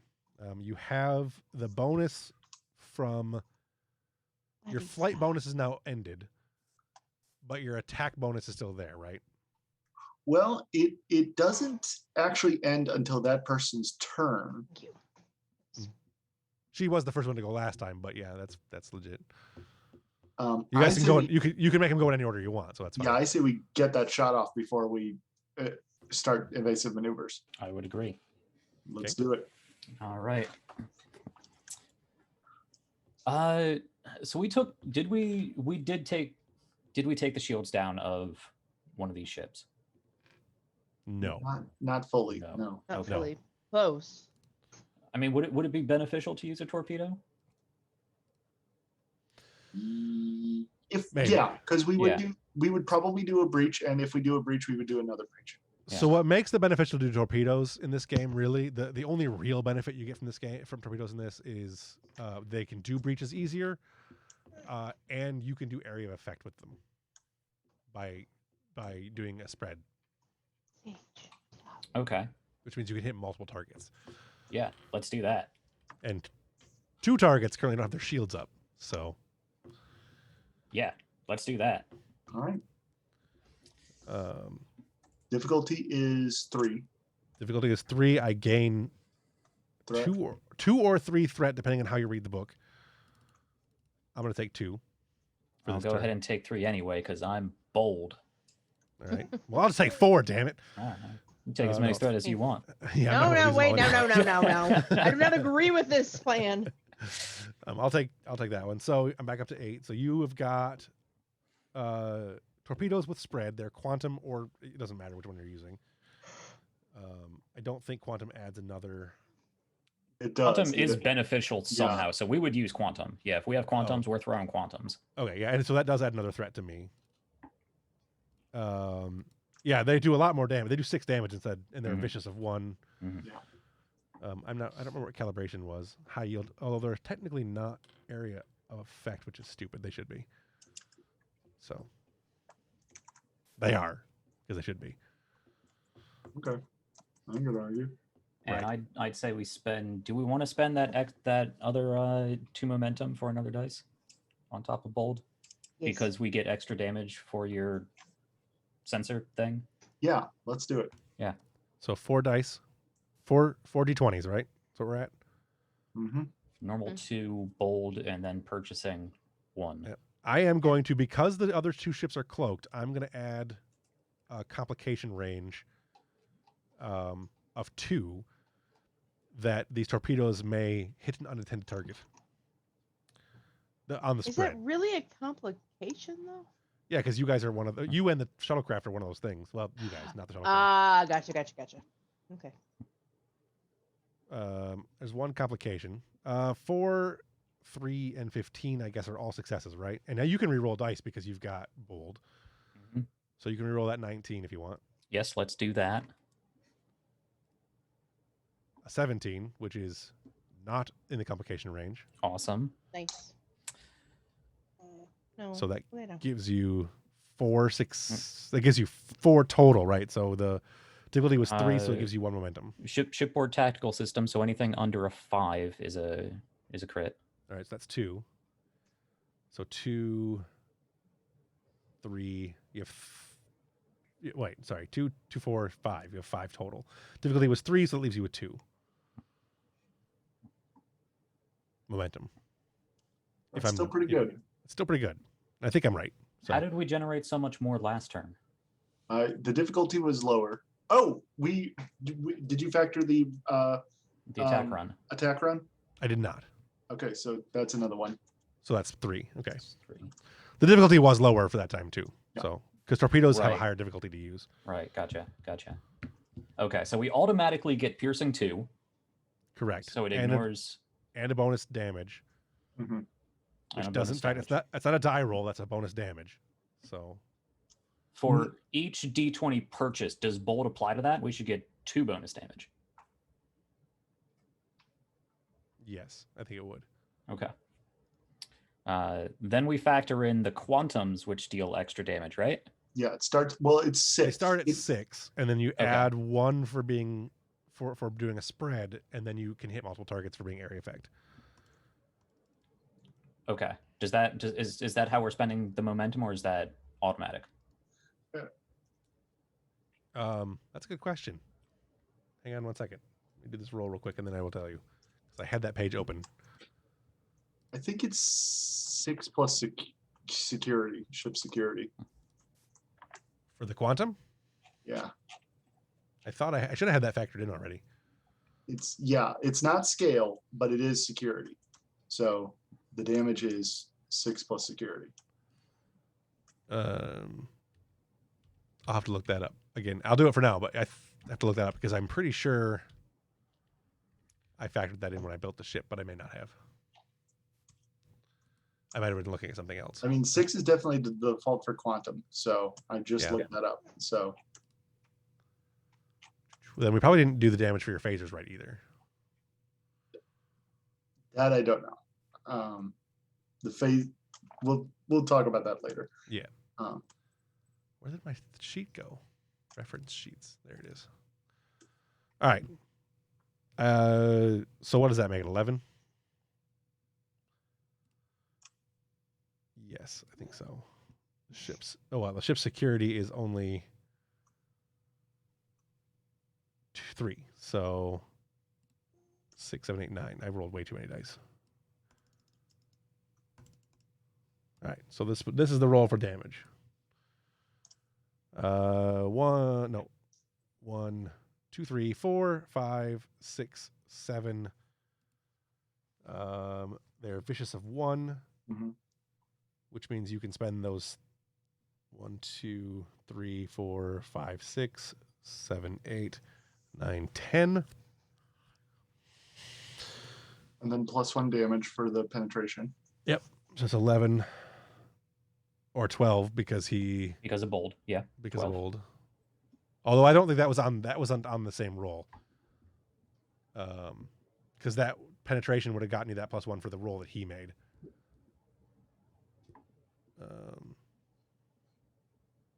So it would have been 11, and you have 3 momentum still.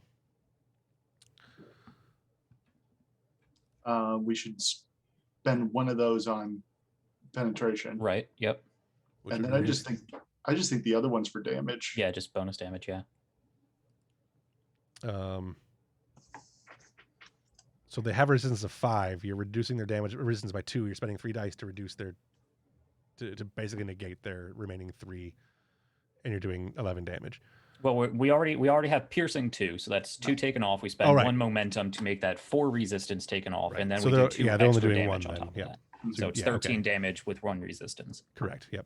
You're right. I forgot about the other 2 penetration. Where's my ship here?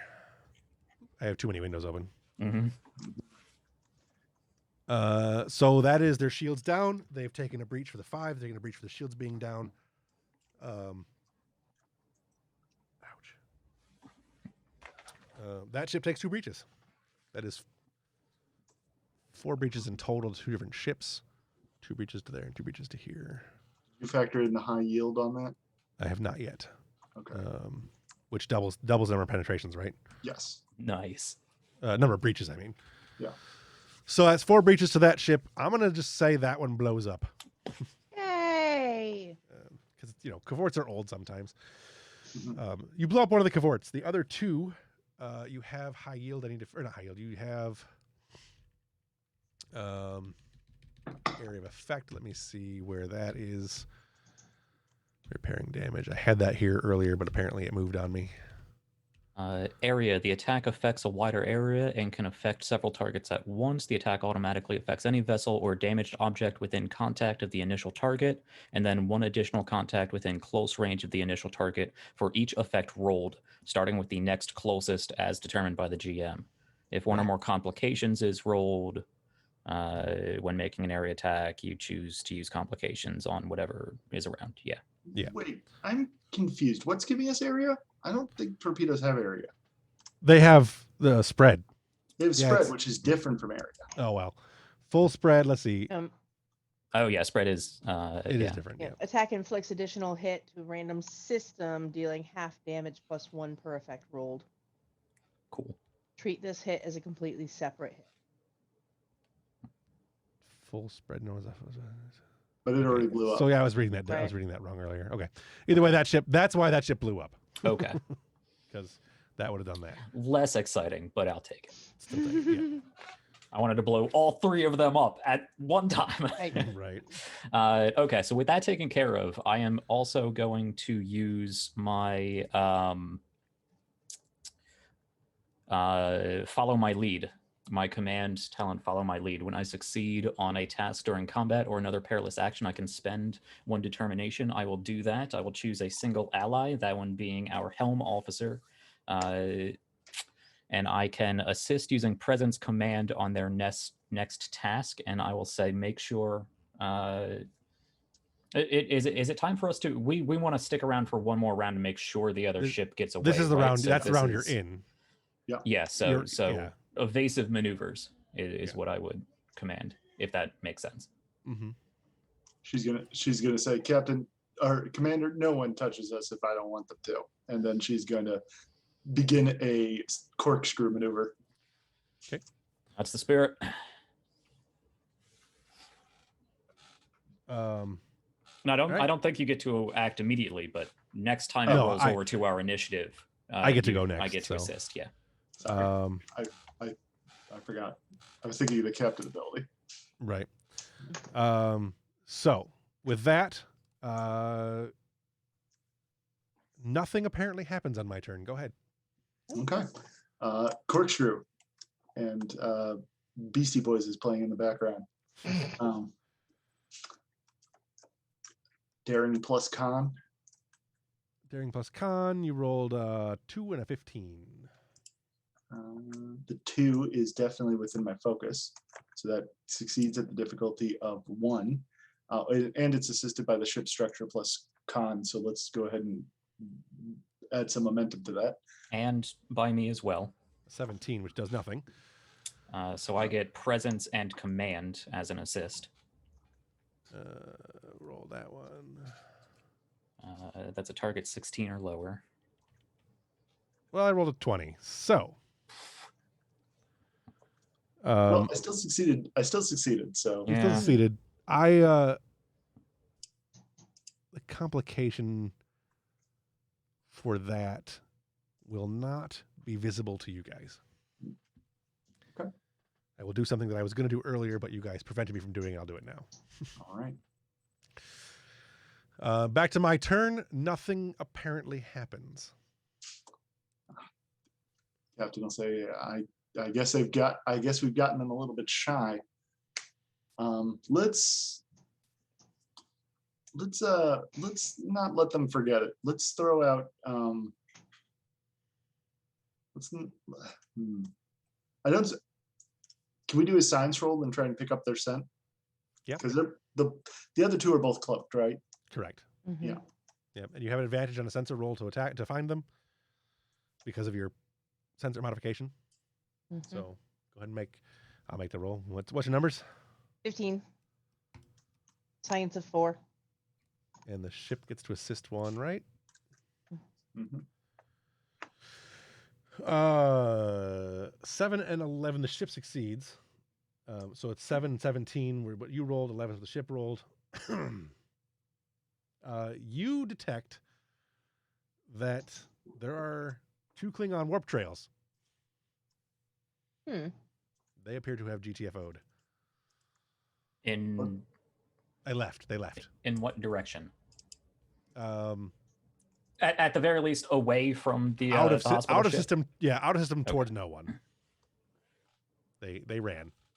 Well, let's rendezvous with the Bellingham then. That's right. You better run.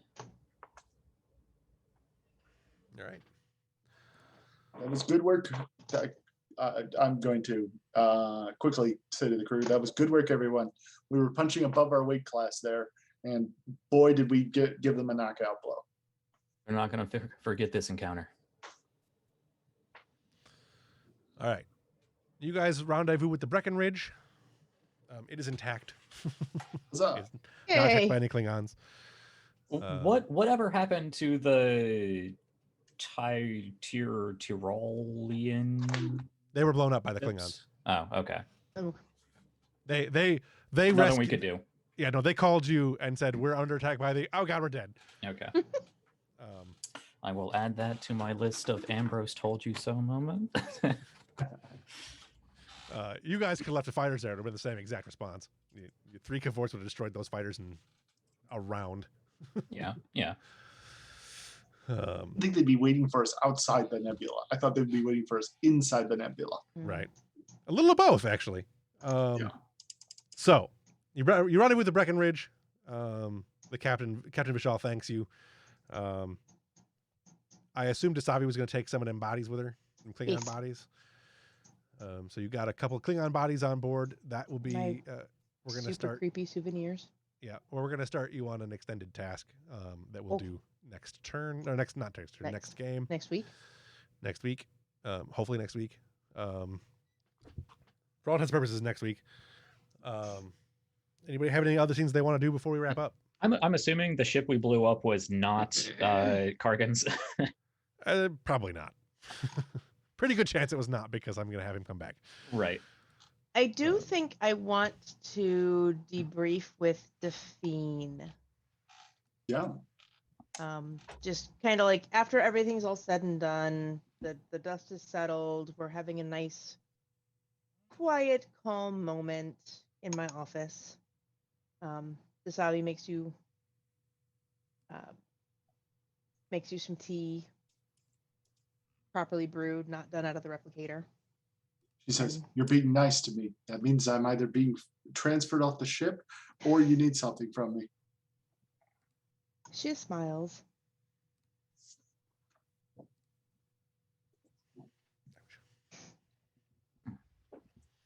I know you have this impression that I don't like you, and that's farther from the truth than you can imagine. And I certainly apologize for my part in that impression. I think you're a very competent nurse. I am very pleased to have you heading up my nursing. Thank you. I must say, you're easily one of the most competent doctors I've served under. Thank you. I wanted to talk about the scene we walked into in the med bay. Yes. What was that? That was unusual behavior, to say the least, but that is precisely what the commander has been trying to prepare us for.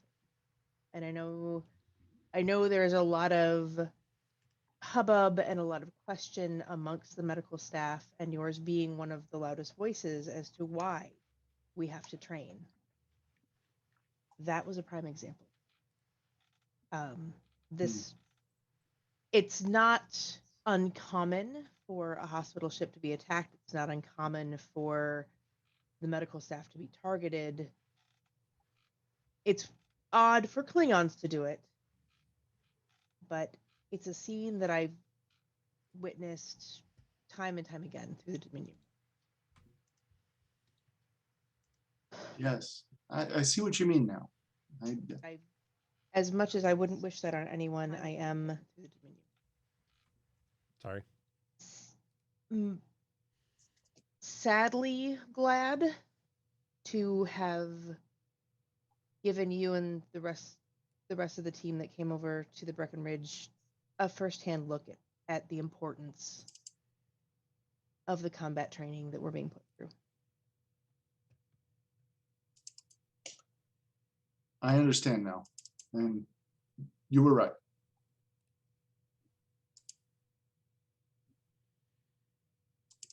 But good work over there. I will You learn how to dodge phasers better. You and me both. I didn't do as well with that initial training as I thought I would. And she takes a sip of her tea and there. They can. I think Delphine is going to start gossiping about somebody or other. It's a small ship. Word gets around. Right. Any other scenes anybody wants to do, or is that a good place to stop? I don't know if we want to do a full scene. I'll leave that to Jack. But I would like to note that I think the reason that attack did so well was in no small part because of Chierka's maneuvering. I would love to see what his reaction is when he learns that she was responsible for that.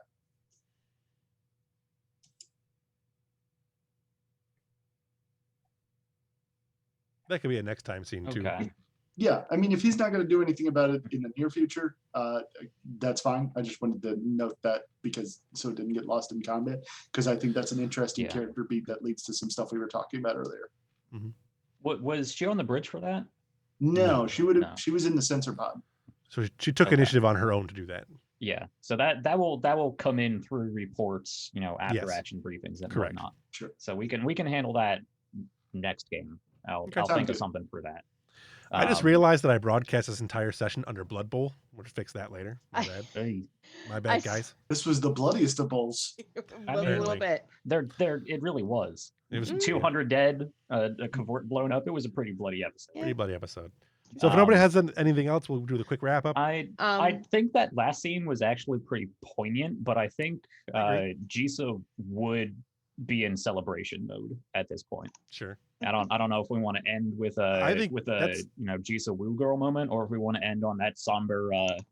I'm actually okay with starting Devasi out moment. the next session with Jisa in the Let's bar do that, having a yeah. good day. That can be our I dig it. recap. Actually, we can do Yep. There you recap go. in the bar. Yeah, I'm okay with Do a that. recap. we'll do that. All right. So what moment stands we out d- most to you this evening? What do you want? We don't need to do a scene, but I want to note that O'Connor is going to bring up to the commander and captain that we don't have a big red button, and she's going to work on a big red button. So Done. noted. I- Now you can move on. I want to. Eva wants to know about that because you're gonna get a what now? You're gonna get a murder button for me? Yep. We're gonna have a talk we're- now, girl. Where's the we'll Where's talk the air about in your it. room? Where's the air in your room at? The- Anyway, the what cap- moment stands out most to you this evening? Borgy Klingons? We're going with Borg Klingons. Borg-ish Klingons. um, It was a lot of sensation of no win. I think is what I think people got. there Which was is what I was going for. it definitely was, and I gotta say that's not my favorite of moods to have during a role playing game. Sure. Oh, I was all for it. I loved thinking that through. I don't want to toot my own horn, but I like that plan. I think you all did a good job. I mean, sometimes there are just going to be, I mean, it was clearly not a no-win situation, No. but some of that too was you guys way outrolled some of the things I wanted to do. Like I was not intending you guys to just drag the ship out on the first roll. Like I tried to make that hard enough that you couldn't do it. My bad. But so the discovering the Klingons in the nebula was supposed to be something that was happening while people were on their ship. Just kind of, there's something going on, and it was supposed to take more than one round for you to discover it. But firing torpedoes at them was another way of getting around that. So, again, my bad. Ambrose uses sensors. Right. That was Hage's idea, wasn't it? Oh no, I guess it was yours. We kind of worked It together. Yeah, it was kind of yeah. both. I was confused that you guys were trying to go. That you're just going to hit the thing with it, which I'm totally going to use that at some point in the future. You're just going to fucking shoot something that's cloaked. Cool, sweet. I'm going to use that on you guys later. I mean, it's an enemy vessel. If we can see it, let's blow it up. Right. Legit. It was you were not. It should have been you were not 100% sure that it was a cloaked vessel.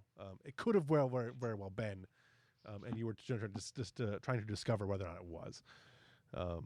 But it's fine. It plays out the way it plays out. Who best embodied their character in this session? I liked Devasi in the med bay telling off the guy for doing an autopsy during triage. Right. Well, triage was over, but yeah, Well, yeah, Eh, triage was over. Repair, like fixing, wasn't over. sure, Right. sure.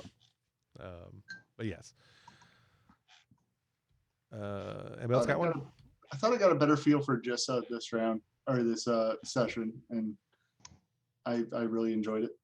I want to see more of that. The What level she celebration sounds great.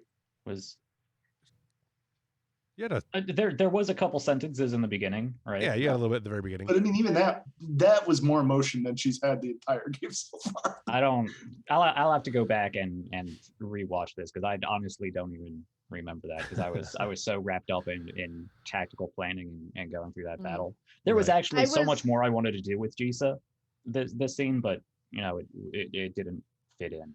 I think Yeah. the celebration is going to be good for her. I see that. I wanted that sort of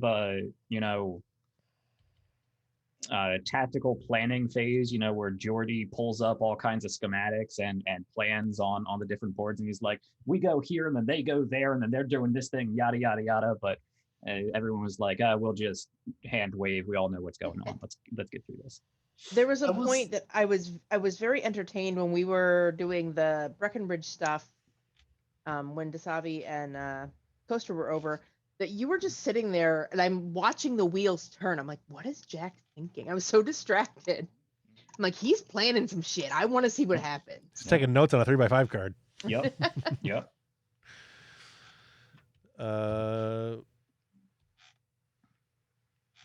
What did you or your character learn today? Should have been a lot of stuff learned today. Yeah. I'm gonna go back to an overarching Borgy Gleons. Yeah, Weird Borgy Gleons. I had assumed that the Duros faction and the Duros faction was aligned with the Klingon pirates, but obviously they're different factions. So we've got 3 Klingon groups we're dealing with here. Yeah, because the impression that we got from the very beginning was that these were Targan's people that he had lost control of. Yeah. Okay. There's more to learn. We'll learn more. But that's a good assessment for what you guys. That's a good assessment for the information you currently have. Yes. Yeah. I kind of learned how ship combat works. Kind of. Kind of. There's a lot to it. Ship combat I got lost in there. Ship combat is a sloggy event. I will say it wouldn't about as smoothly as I've ever seen this system go. Yeah. I try to just power through and go. In that last round, it was exciting and it was fun. I really enjoyed it. Yeah. Yeah. I try to keep all combats from becoming sloggy because combat is sloggy and boring, and I don't. It's fun for people. It's fun for people in it. I don't find it fun for people watching it, and I'm one of the people watching it. So, I think if we could take more time to narratively describe things, it would be far more entertaining. But we spend so much time just here's the rules. How does this work?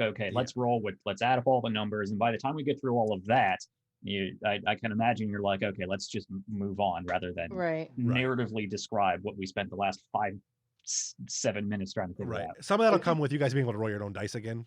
True. That was a problem with the session, and knowing the system a little better. As we know the system better, you can do more. Like even in D&D, the first couple of times you play, when you're learning the rules, it's like I do numbers, math, what I do. Mm-hmm. And then as you go on, or as you do things more and more, you're like, and I do math, and I hit him and I chop his face off. Or describe it, and I leap over his shoulders and I do this weird thing, and I Vulcan nerve pinch him on the way past him and whatever. Mm-hmm. So that'll come with more time. What did you see from another character or player that you want to see more of in the future? I would like to see more Hage instigating, playing up the Klingon. Yeah, it's fun.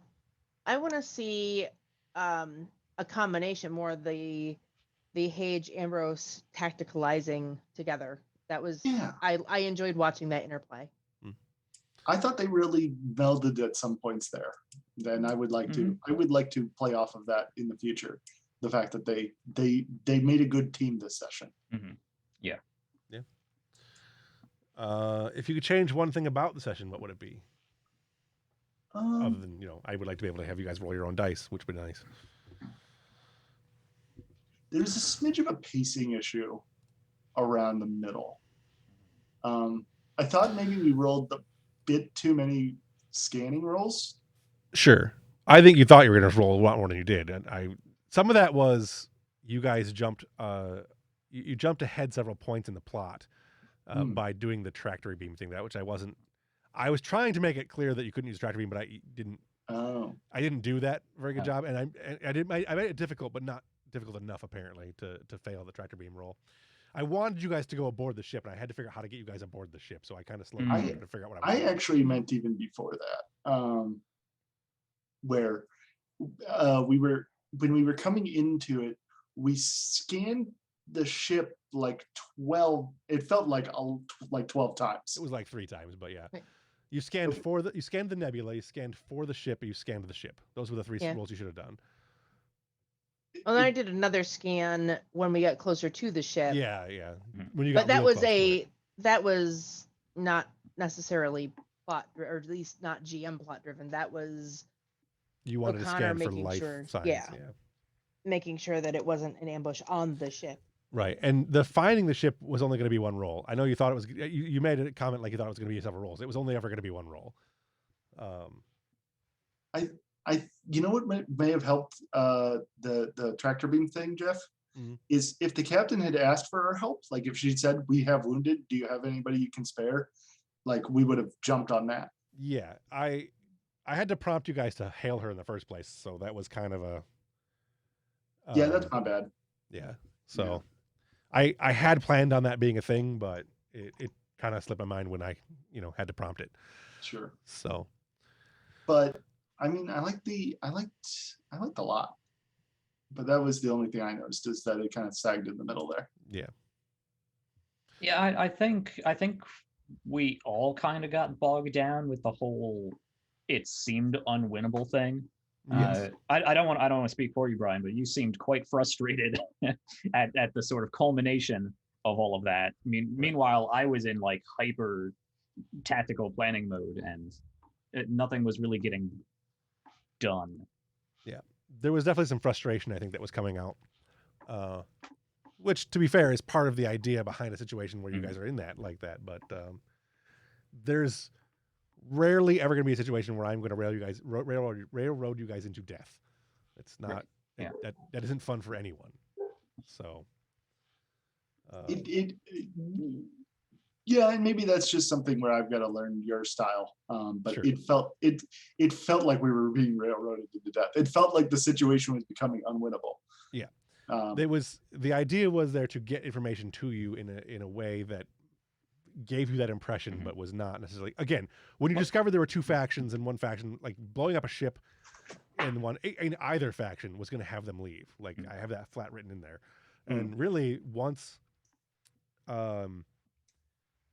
If I'd been able to time it differently, the ones inside the nebula were going to leave when Kargan showed up, but I couldn't pace it properly because of the way we messed something. We that could have really changed how things worked. Yeah, I think that really would have sped things up because we were stuck on we got Klingons out there, we got Klingons in here. They're both doing different things. What do they want? Yada yada yada. Right, but you didn't even discover because of the way you guys had with the tractor beam situation. You were already moving out. I had to get Kargan in before I had intended to. So that was, again, that's where that whole like my making a mistake in allowing the tractor beam thing to happen the way it did. I should have just taken the prompt and said that the ship was too deep. Because when you guys asked, I don't remember who it was, but was the ship in structural enough integrity to be able to be tractor beamed? And I should have said no. It is not because of the amount of damage it's taken from the gases since it's been in here. Yeah, that's my fault for not having taken that prompt to move my story forward. But it is what it is. Happens to all of us. Yeah, and it caused some confusion, and it is that happens. But yeah, but I enjoyed. I towards the end there especially, I really enjoyed it. Like it was really nice being able to try out some starship combat. Yeah. We hadn't really gotten to taste that, and I really, really enjoyed that. Well, there's going to be some more of that in the next couple sessions. So, and I will say, I never got to where Brian was. I never got that it was a no-win situation. Maybe because I didn't understand how powerful cohorts were. Yeah, but I'm not sure I never understood how powerful cohorts were. I never got that sort of we're in over our head situation. I was only stuck trying to figure out what was going on. Why were these Klingon ships still in the nebula? Why didn't they kill this crew? Why are they hanging around looking? I had my plan formulated for quite a while, but I wasn't going to implement it because we had this weird anomaly happening, and I just wanted to figure out what was happening. And that was the main focus. Like that was what I was trying to drive at, was the anomalous situation that was happening was the key part of the story. Like the other ones, Kargan is just a ticking clock, right? He's there to make sure that you guys know that you can't be in here all day. And when you come out, there's going to be some fighting, because unless you can figure out a way around that. Right. Which I did not write a way around that. That was just, and he kills them if they let him. The Klingons inside were part of the mystery. The Klingons on the ship are part of the mystery. What they're doing with the medical supplies is the mystery. that's the stuff that I had written the primary focus of. So Yeah, Just so you guys the know where I'm pacing just coming didn't from. work. yeah, it was. Yeah, it broke down when I let you guys use the tractor beam. Because I'm all for mystery, but if you introduce mystery, you either have to introduce a way to unravel the mystery or have the mystery leave so we can deal with the immediate problem. Because Sure. if the mystery lingers too long, we just get stuck. Sorry, Brian. Go. I think you actually succeeded at that before you even had those Klingons show up, because like as soon as we told him what had happened and he had no knowledge of it, I'd figured out that there was another faction of Klingons. Right. Introducing more just created a more complicated tactical situation. It did. Right. Yeah. They're supposed to be, so there was a whole other set of roles that was supposed to go in there that were an extended task for the doctor to do, which she'll do next time. But that was supposed to add more time in there. And again, Kargan wasn't supposed to show up for quite a while. Like he was supposed to be, there are Klingons in the nebula with you, watching whatever's happening to their ship is happening to their ship. Like they're, you get the idea that they're in there at their own risk kind of thing. Right, because you can't be in there that long without shields. You can be in there for a few hours without shields, but not like they're pushing the limits of what a ship can be in there without shields. Then Kargan shows up, they leave, and it switches out the thing. So it's written in a way that is paced not the way it came out. So. Yeah, if we'd had two separate groups of Klingons that weren't at the same time, it would have felt like a much more tenable situation. Yes, which is what it was supposed to be. It's actually how it's written, but yeah. Again, it's a mistake on my part with the tractor beam thing. I could have fixed it. We're just talking about. I ultimately really enjoyed it. Yeah. So, all right. Well, it gets way weirder in the next 2 episodes. So, awesome. It gets way weirder in the 3rd episode. I'm going to give you that heads up there, Ambrose, because it's going to get really weird for Ambrose. All right. Oh, because you've got cybernetics. Maybe that ties in. Well, that does tie into some of it, but I was thinking more. I have a biosynthetic arm. It is not mechanical. You keep jumping back to that. I have the same thing Nog had. It's a biosynthetic. It's practically indistinguishable from the real thing. Right. But you made it sound earlier on that it was much more mechanical than that. Like that. It still looks. No, it's always been a biosynthetic arm. Even Nog's thing is coded as a prosthesis. It is. Yeah. But it's still a flesh leg. It's just a vat grown leg. Is essentially what it is. Yeah, but it's a prosthetic vat grown leg. Sure. Like it comes off, kind of thing. At least for Nog, I think it did. I don't know if it did or not. I don't think it does. The only time we really get into the bio-grown stuff is the one episode where Crusher and the spine thing, and that's stupid. That episode was so bad. Oh yeah. Huh. But anyway, that's neither here nor there. That has nothing to do with why it's going to get weird. So all right, it's going to get weird because of stuff we did way back. Sure. On that note, I need to stop the recording and go back in and change the thing on Twitch so it doesn't show up in Blood Bowl anymore. All right. And roll.